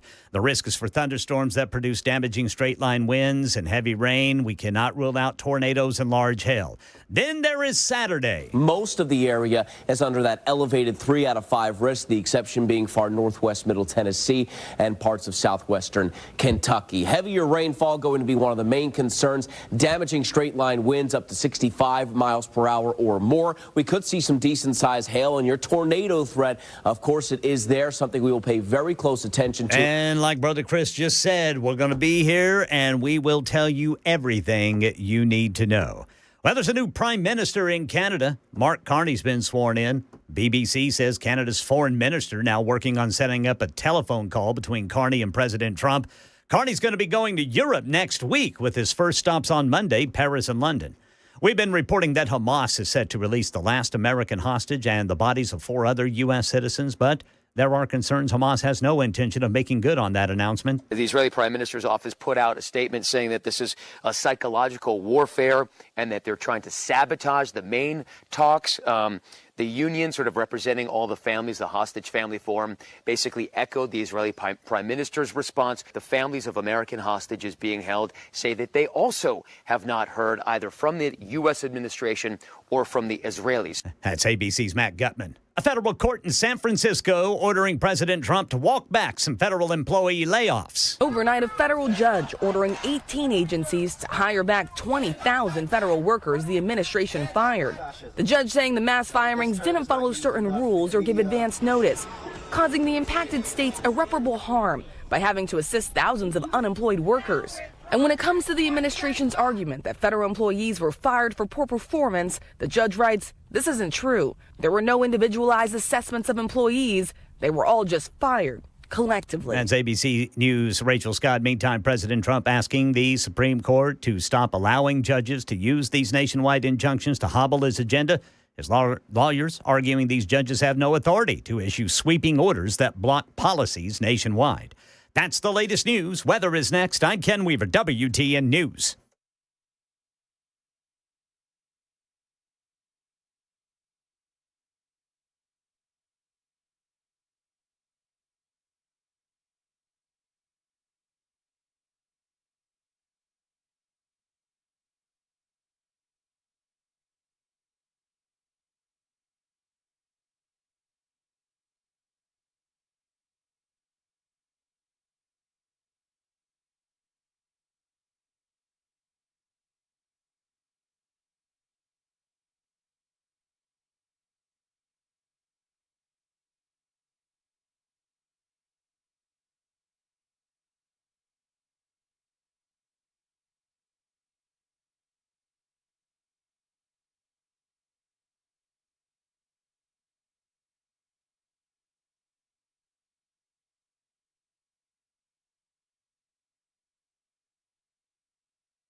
Show's brought to you by Better Water LLC, water filtration systems, water softeners, betterwater.com.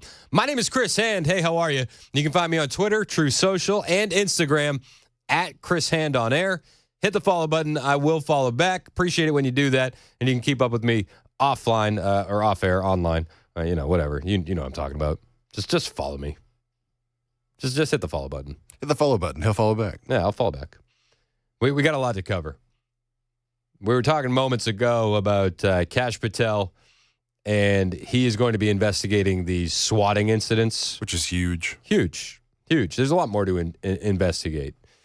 Tulsi Gabbard said that she's going to be aggressively pursuing and investigating deep state leakers, which is a massive problem that we have.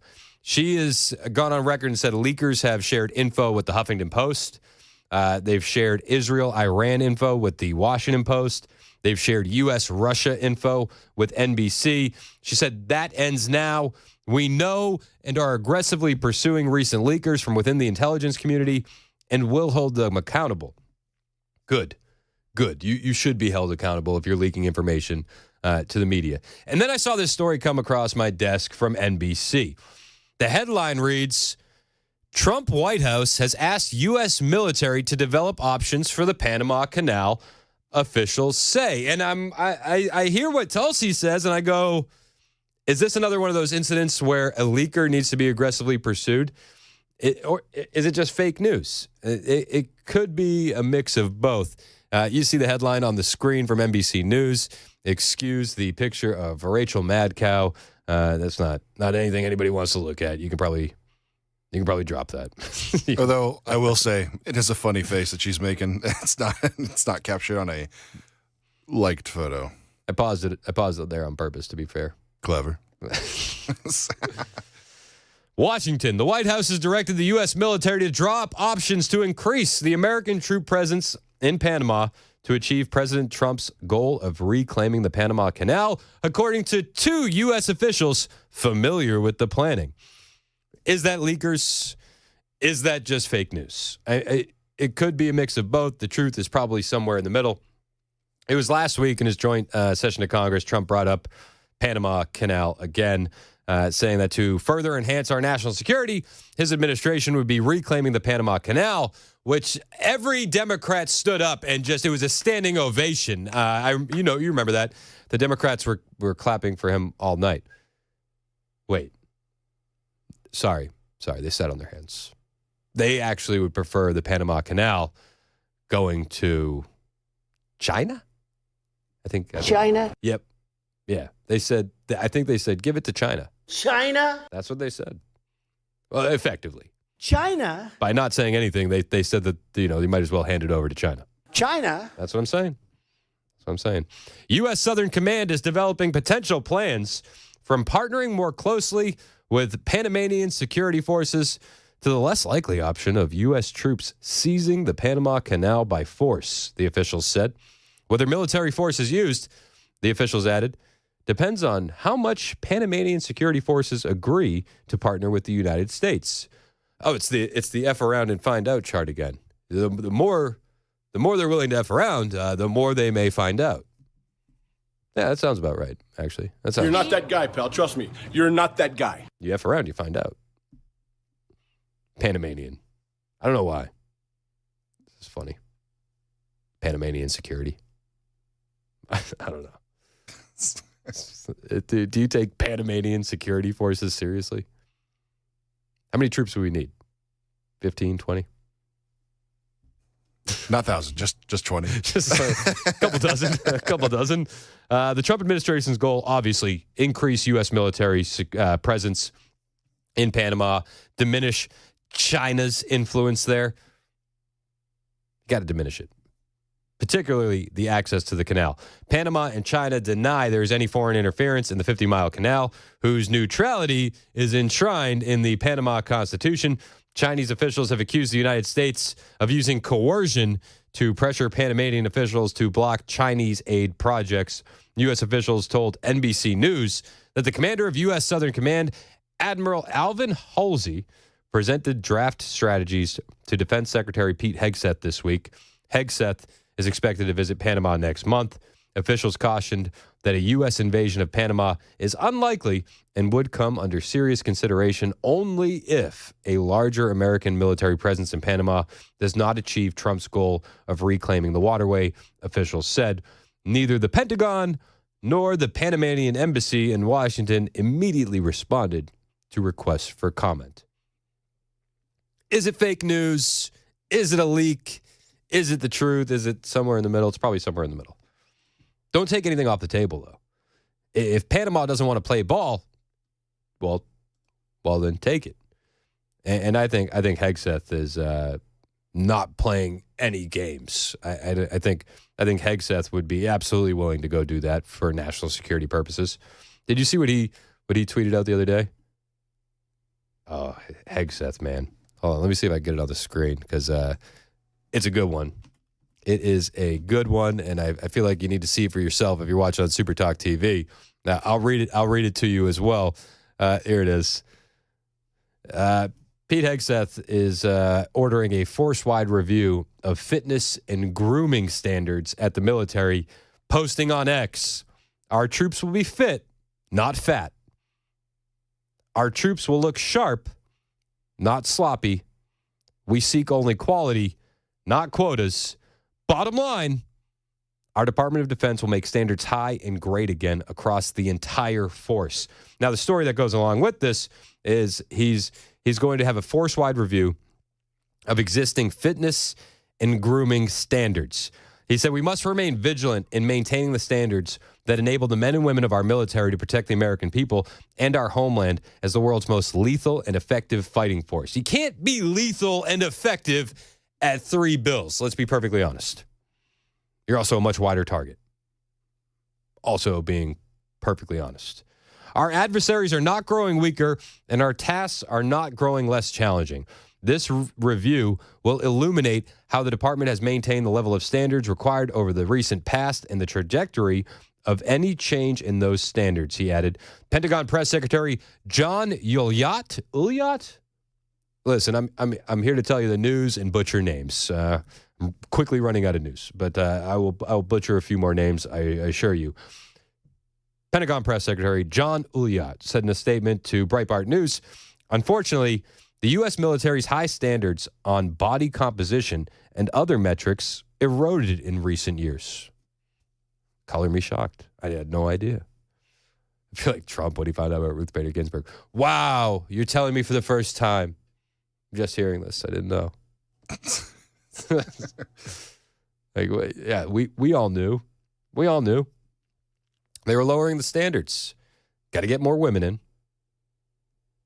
But they were lowering the standards. DEI. Hegseth isn't playing those games. Press Secretary of the Pentagon said, Chairman Mark Milley set a bad example from the top through his own personal corpulence. Secretary Hegseth is committed to restoring high standards, and this review is the first step in doing so. To that, my friend, we say thank you. Thank you. Yes, the military should be sharp, fit, and feared. And that didn't seem to be the case under Milley. Things are changing rapidly. Hegseth is not playing any games. Breitbart has this story. Hegseth made returning the military to its core mission of warfighting his top priority, which includes having forces ready and fit to fight. Hegseth spoke about the importance of standards at his confirmation hearing in January, saying that ensuring the standards are equal and high is of importance to the presidents and great importance to me.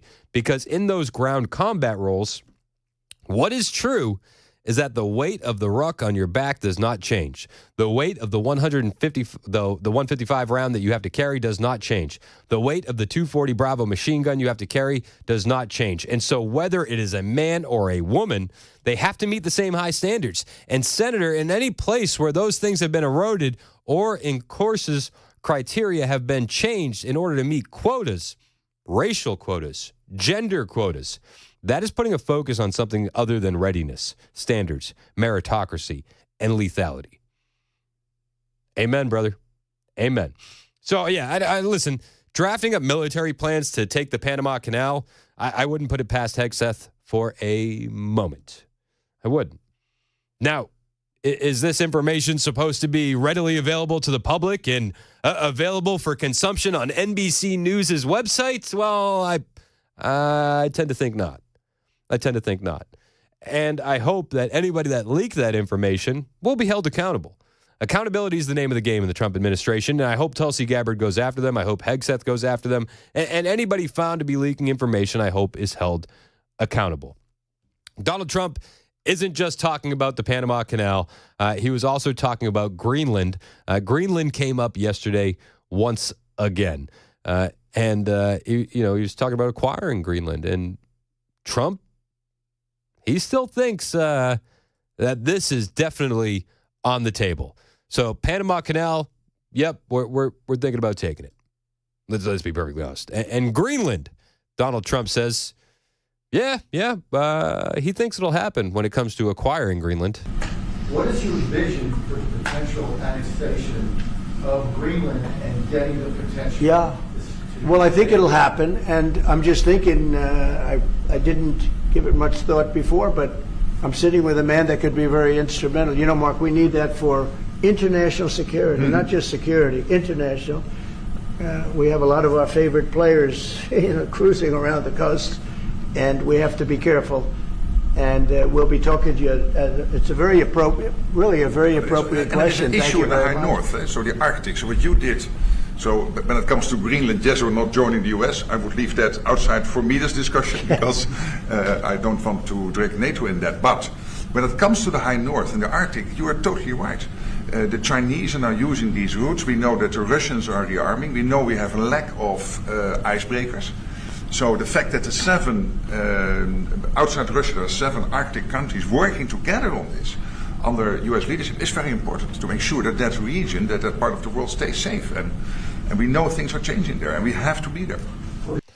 It's very important. It's very important for national security. We know China is milling about. We know Russia is all over there. And, listen, we need this for security purposes. And it could be a reality. I mean, just Trump merely speaking this into existence has created a much larger conversation. Greenland recently had elections. They went overwhelmingly conservative. And, I think this is a good thing. Is Greenland going to become part of the United States? I don't know.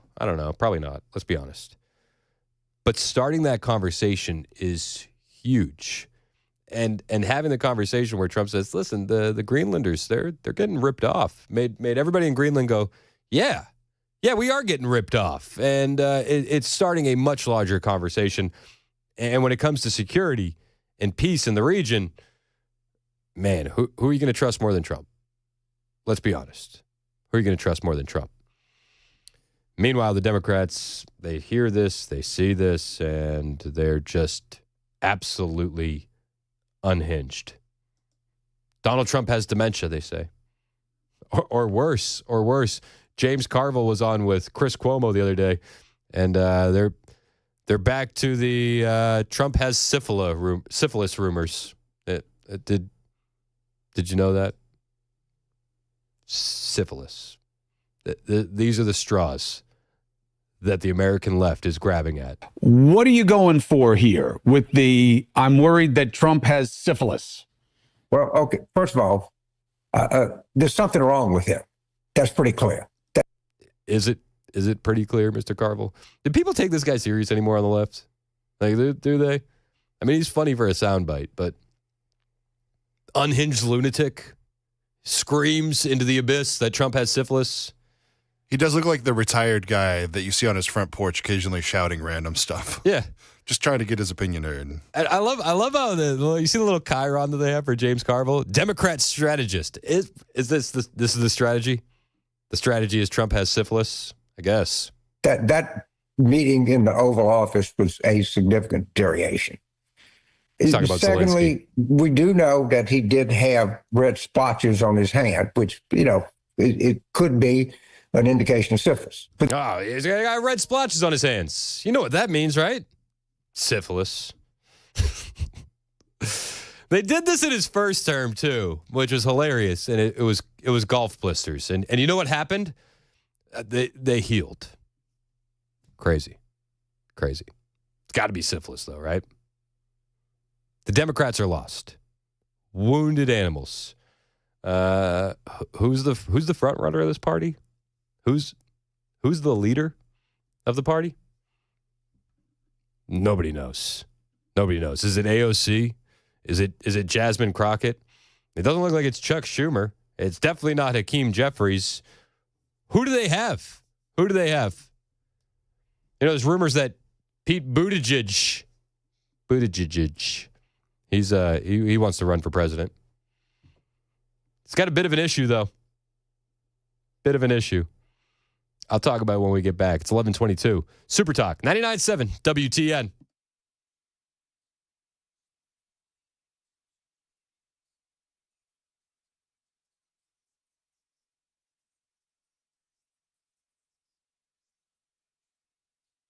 Did you know you're overpaying for your health and wellness products?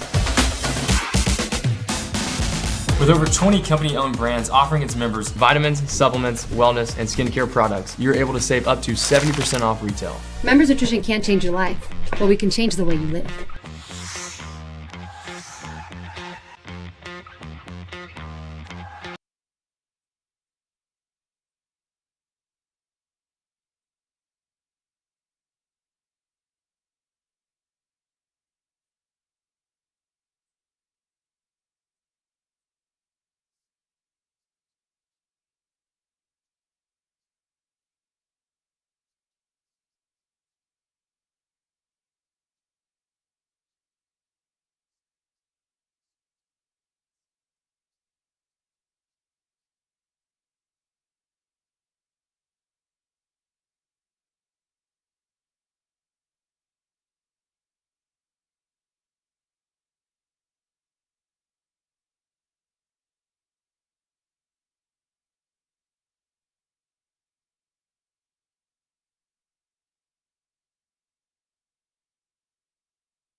We've got an hour-by-hour breakdown of the severe weather threat this weekend coming up at 11:30 on Super Talk 99.7 WTN. That's Ken Weaver in the dust-encrusted news closet. It is Super Talk 99.7 WTN. I'm Chris Hand. Show's brought to you by Better Water LLC, water filtration systems, water softeners, betterwater.com. Mason Fleming is producing.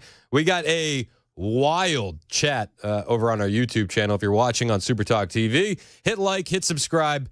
We're trying to make sure that we have more subscribers than Michelle Obama.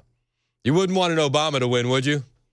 So head on Absolutely over to... not. No, absolutely not. Head on over to YouTube, hit like, hit subscribe. We do appreciate it. Helps feed the kids.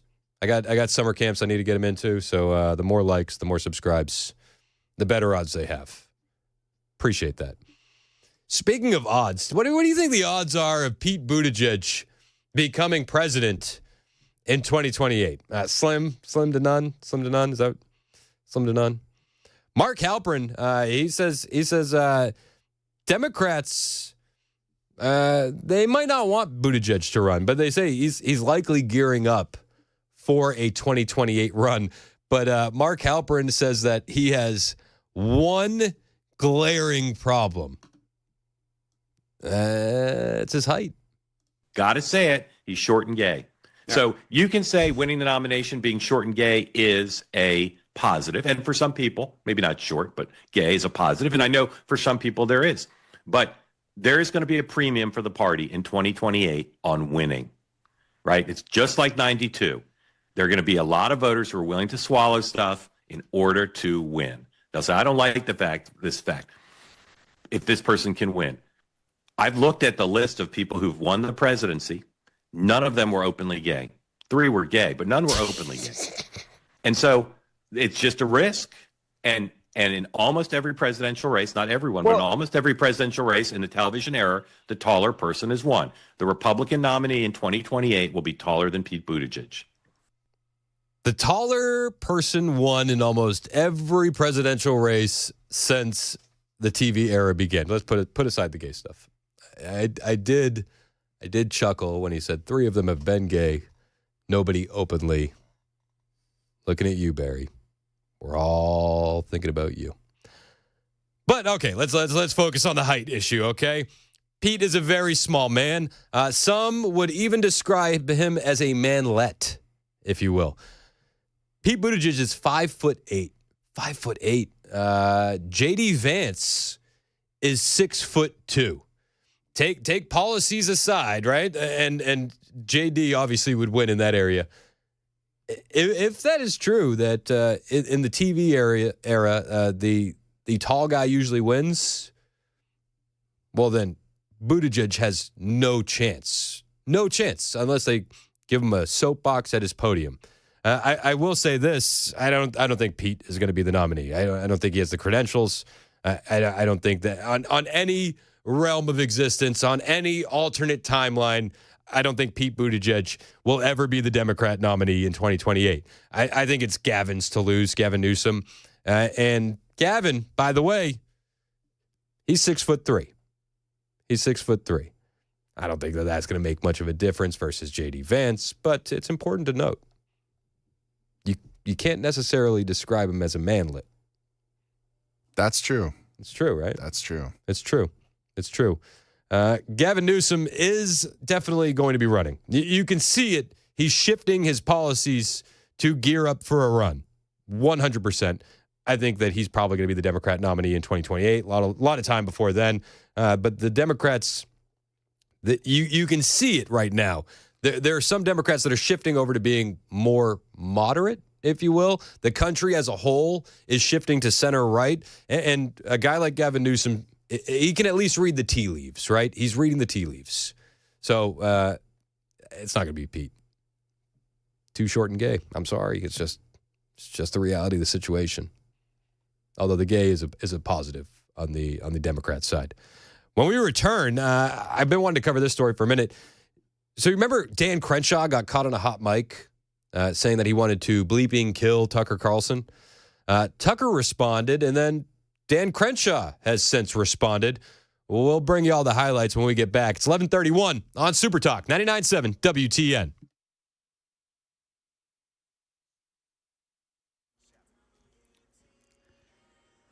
I'm Ken Weaver with your top stories, and we're tracking 2 rounds of severe weather with the potential to spawn tornadoes starting tonight at midnight, then again tomorrow afternoon into tomorrow night.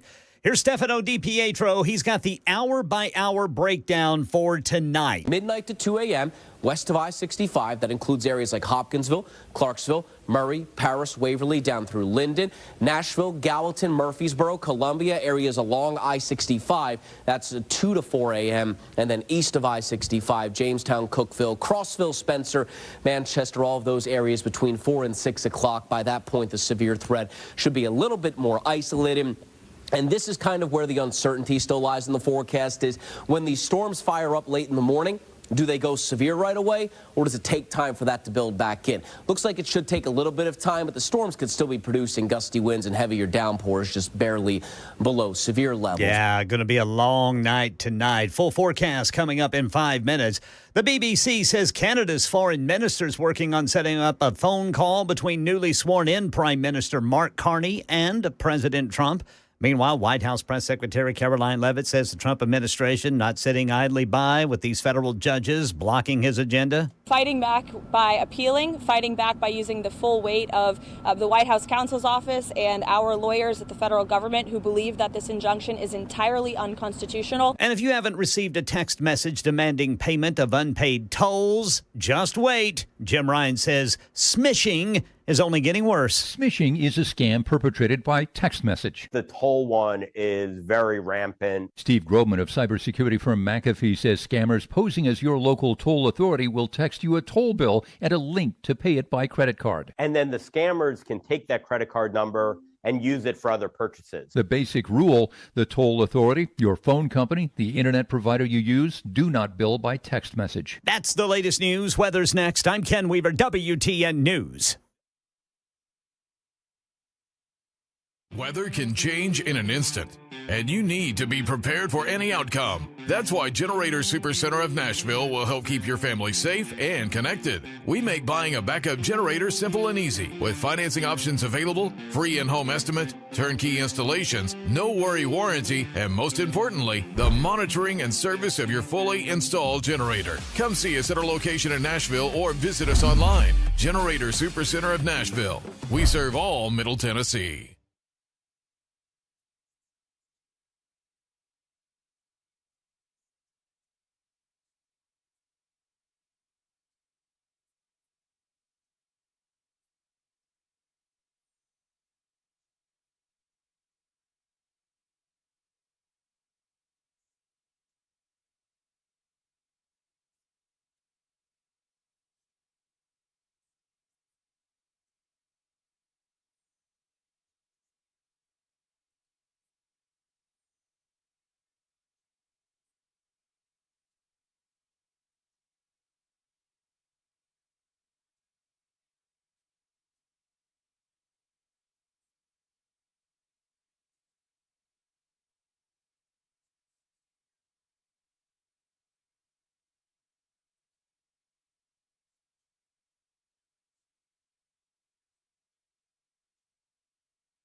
37 minutes past the hour, Super Talk 99.7 WTN. I'm Chris Hand. Hey, how are you? Show's brought to you by Better Water LLC, water filtration systems, water softeners, betterwater.com. You can listen to us anywhere, iHeartRadio, tune in, the 99.7 WTN app, the FM dial. You can watch the show on YouTube, Facebook, Twitter, Twitch. Personal favorites, YouTube, personally. We got a red-pilled chat going on. You know what I saw? What'd you see? We beat Mandus. Oh, we beat Mandus. We beat Mandus. So this isn't something that we overly publicize. No, but we do get competitive on the streams and the likes, just a little bit. So I always have a goal to beat the other hosts. Yeah, we consistently do it too. Yeah, because you guys are the best. We're anecdotally speaking, we're everybody's favorite show. Yep. So and we beat Murphy yesterday. That's not fair. We crushed Murphy's numbers yesterday. Yeah. What did he give a big old goose egg. You got a goose egg. They were having stream issues yesterday. So all the servers were down and whatnot. Yeah, gotta love it. Gotta love it. All right, so if you're over on YouTube, hit like and subscribe. We do appreciate it.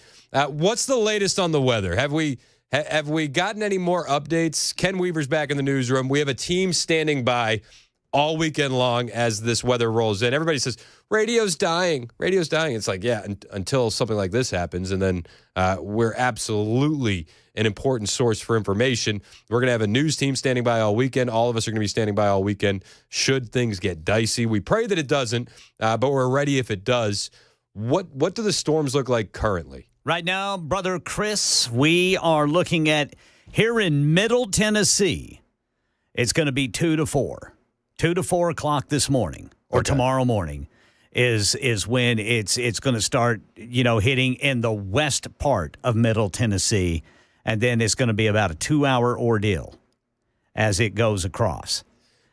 So that's according to Stefano Peachy. Stefano Peach. I thought it was my job to butcher the names. Wow, Ken. I cannot say his name. DiPietro. Yeah, Pietro. DiPietro, yeah. I call him Steve. Right. That's what we should do, man. Stevie over at WSMV. What's he saying? What's Stevie saying? The thing that I'm watching for is a really good indicator of how bad it's actually going to get, from my experience, is that when the National Weather Service starts issuing tornado watches. They'll start with a severe thunderstorm watch. Okay. And then the storms will start popping up. I mean, the good thing about this, we're going to be able to watch what happens over in Arkansas and Memphis as it heads this way. If that thing's popping tornadoes over there, then they'll start issuing a tornado watch for us. Okay. And that's when you know that you're definitely ripe for tornadoes. But even if we don't get a tornado watch, we're still, under risk of it. So, and like I said before, man, and you said this, and everybody knows, when you go outside, you can just feel the air. Yeah. It's thick out there. That was my first thought this morning when I walked out. I was like, oh, I wonder what Ken thinks about this. Because it does. It smells a bit risque. Yeah. And that cold air mixing with the warm, humid air, that's going to fuel it. Yep. So, but tonight isn't going to be as dicey as tomorrow. Tomorrow, everybody is under at least a level 3. And the difference with tomorrow is apparently this thing that's going to go through tonight is going to be, relatively speaking, it's going to move fast, even though we've got like a 2-hour window, 2 to 4 here in Middle Tennessee. Tomorrow, though, is apparently going to present a situation for what are called long track tornadoes if they do develop. In other words, the line won't be moving as fast. Now, the line will have storms in it that will be popping up, but the line moving slowly means those storms that are developing in it are just going to be going a slow crawl. Yikes. And packing a punch. So that's what we've got to look out for. And now Stefano is saying that probably around dinner time tomorrow afternoon for us. Okay. Until as late as 10 o'clock tomorrow night. All right. Well, we'll be listening to you, Ken, for updates, and we'll be listening to old Steve over at WSMV for updates. And if the weather gets dicey, we will break into programming. We will be here on WTN should you need any information. Appreciate you back there, Ken. Ken's been working his tail off. We have the best news team in the industry. We have the best staff in the industry. Everybody's on standby. I even heard rumors that old Brian Wilson, Brother Brian, he's ready to go too at a moment's notice. So the entire squad's ready to go. Should things get dicey, you can always tune to WTN. We got you covered. Appreciate the update, Ken. Dan Crenshaw versus Tucker Carlson. The saga continues. Dan Crenshaw cannot be a congressman again. You just can't. It's just too insulting. Why is it that Republican states tend to have the least sincere Republican?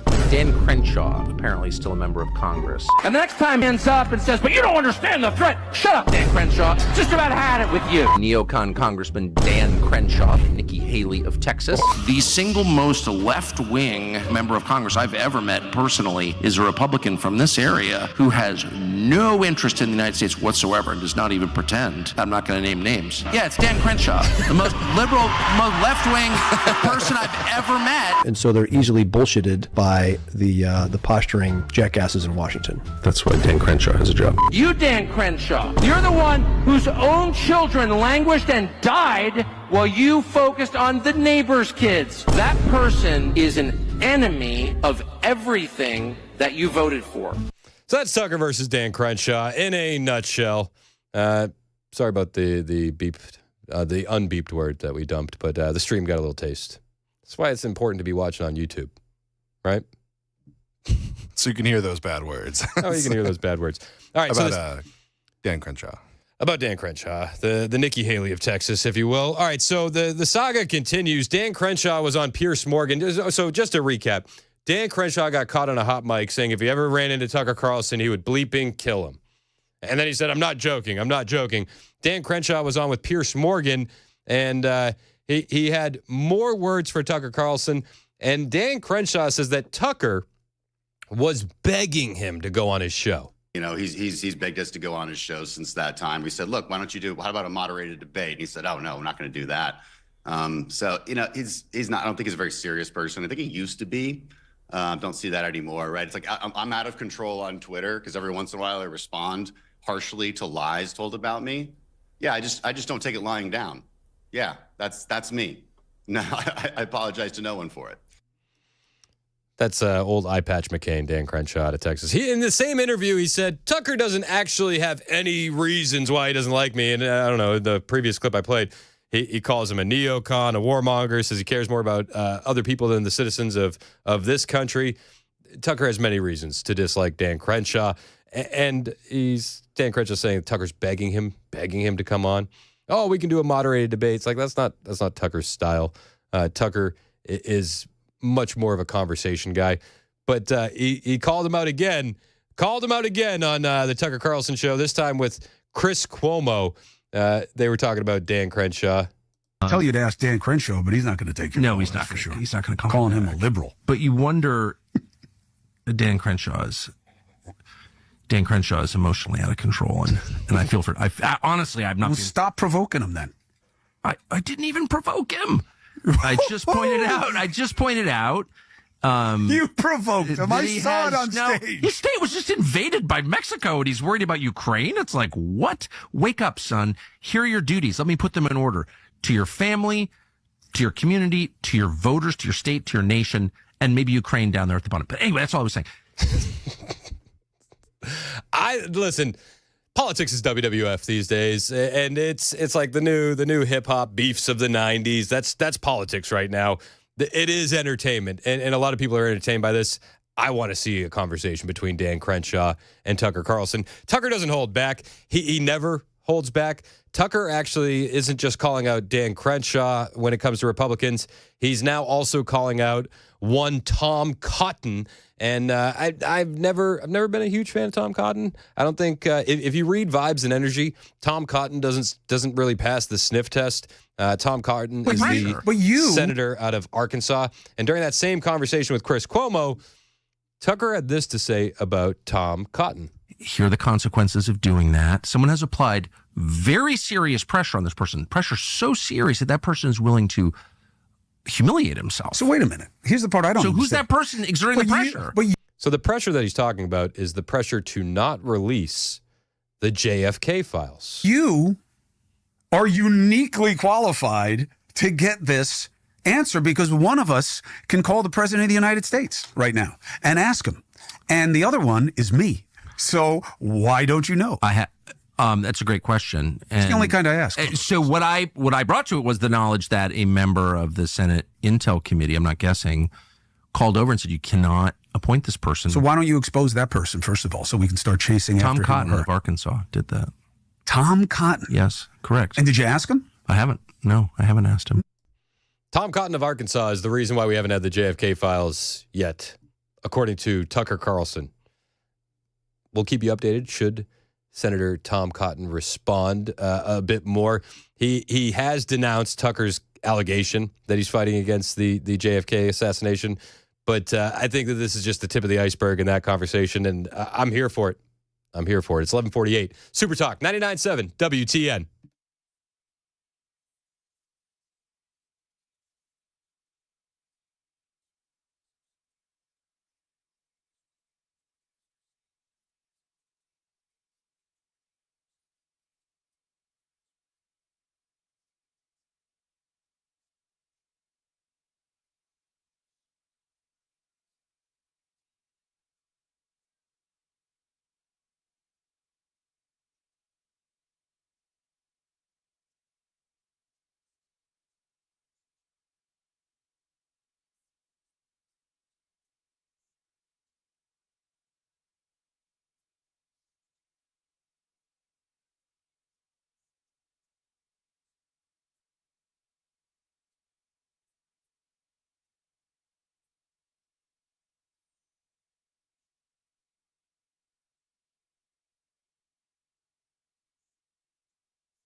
11:55 on Super Talk 99.7 WTN. I'm Chris Hand in studio with Chad Benson. We're talking about the finer points of the FCC, what we can and can't get away with. Apparently, if the president swears, you're allowed to play it. Yeah. Do you remember when? Yeah, because I never beeped the president. You didn't have to. And remember when Obama dropped the N-bomb? No. He dropped the N-bomb talking about the Florida case, the kid. Trayvon? Yeah, Trayvon. If I had a son, he'd look like Trayvon. Yeah, he dropped the M-bomb a couple times. And what? Yeah. And how did I miss that? Yeah, it was during like a 60 Minutes interview or whatever. Like, nobody beeped it. Like, everybody's like, should we beep it? I'm like, no. I mean, he's the president of the United States. I remember one time Vince McMahon dropped the N-bomb on Monday Night Raw. Probably not supposed to do that. No, that was probably frowned upon. And by the way, that's the least of his worries. honestly. What do you got on your radar today? What's the biggest story that nobody's talking about? The biggest story, do you want fun or politics? Oh, I think they're one and the same. They can be. The influencer that embarrassed us in Australia. Did you see that girl? Oh, the chick that stole the wombat? Stole the baby wombat? Yeah. She escaped. She left Australia because they were thinking about either filing charges or Smooth. So, yeah, that's a big story. That's Prison Planet, Australia. That was... I mean, do you remember them during COVID? Yeah. They were insane. They were. They lost the plot. Out of all the countries, I was most disposed in you, Australia. Because you guys were on an island, right? Like, nobody's there. Just chill. It's but it was we're going to talk a little bit about that because I just found that fascinating because it goes back to the stop grabbing wild animals because you're going to die. Especially in Australia, where every animal is poisonous. What are you doing? Every animal. Why didn't the mother wombat? She did. She chased him. But did she? I was hoping for a mauling. Yeah, she came back as fast as she could, but they're not that big. How fast can a wombat move? Not that fast. She was crying for mom, probably a couple miles an hour. I mean, they're not the quickest. I'm Googling it. How fast can a wombat run? Short legs, square poop. Do they really have square poop? Yeah. No, they don't. Yeah. I refuse to believe that. 40 kilometers per hour. And for those of us who hate the metric system, myself included, that's 25 miles per hour. Yeah, they've got, I mean. Out of all the things you hated about Europe, Chad, while you were over there playing soccer, why was the metric system number one? Wombat poop. No It's way. Cubes. I told you. I don't believe it. It is. It's cubes. That's crazy. Yeah. Square poops? Square poops. I'm not lying. What did I hate? The kilometer thing was the liters when you go to get gas. Because you just fill it up, but it's all in liters. And you're like trying to go, what would that actually cost in gallons? Because their gas prices are so insane. So I used to have this Jeep with a digital dash, right? Oh, yeah? And I was, in my younger years, I would speed.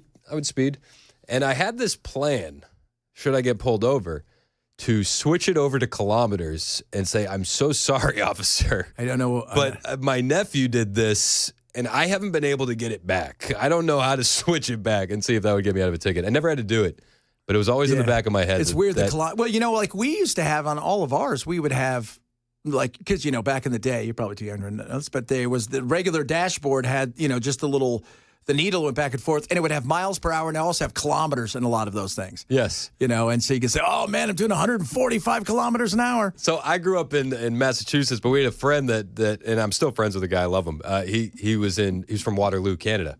So him and his folks moved down to Massachusetts, and we're going to like the movies or something. We had another buddy with us, Joe.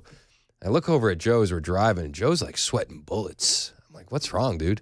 He's like, she's going 140. It's like, no, she's not. She's not. She's going on. It used to be weird too in stones because when you're in England, they'd weigh you in stones because that's how you get. It's you'd be like 8 stone 4. So a stone is like 14 pounds, and then 4 pounds on top of that. So yeah, it's like he's 9. You're 9 stone 2. We separated from that country for a reason. Well, I would say, they always say, God, you guys and your silly, the way you guys do, you don't do kilometers and miles and stuff. And I said, yeah, the way that we went to the moon and you guys didn't. So let's just settle down. Okay? Did we, though? Did we? Did Tucker? Tucker says no. Here's the thing. I'll give you the moon. The phone call was fake. Might have been, yeah. There's no way. I'll give you the moon. I'll give you the thing about the moon is where are all the people that worked on it that haven't come out and said we didn't go there? Because we can't keep people. Nobody can shut their mouth. We killed them. That's a lot of people. That's a lot of people to kill, man. What are you doing? Just killing all day, man. Just killing everybody that works at NASA. Have you seen our government? Yeah, no doubt. They wouldn't bat an eye. Oh my God. Yeah, all those movies like Apollo 13, all those movies would have been back then. It's like, what happened? Well, we had to go kill everybody after the movie. That's how we lost the technology. We accidentally killed the wrong guy. Chad's in next. What are you covering? We're going to cover some Doge stuff. Apparently, we've actually added to the debt. They haven't cut as much as they thought. Oh. So we've added. Yeah, that's every time. So we cut 100 billion, but we added 140. So our bad. And how hard it is to fire people. I don't think people realize, and we'll break it down. Like, it is so tough to fire union people, especially government employees. And sometimes it takes up to a year or two. I hate it. Yeah. I hate all of it. I think everybody does. We all do. Yes. Chad's in next. 12:01 Super Talk 99.7 WTN.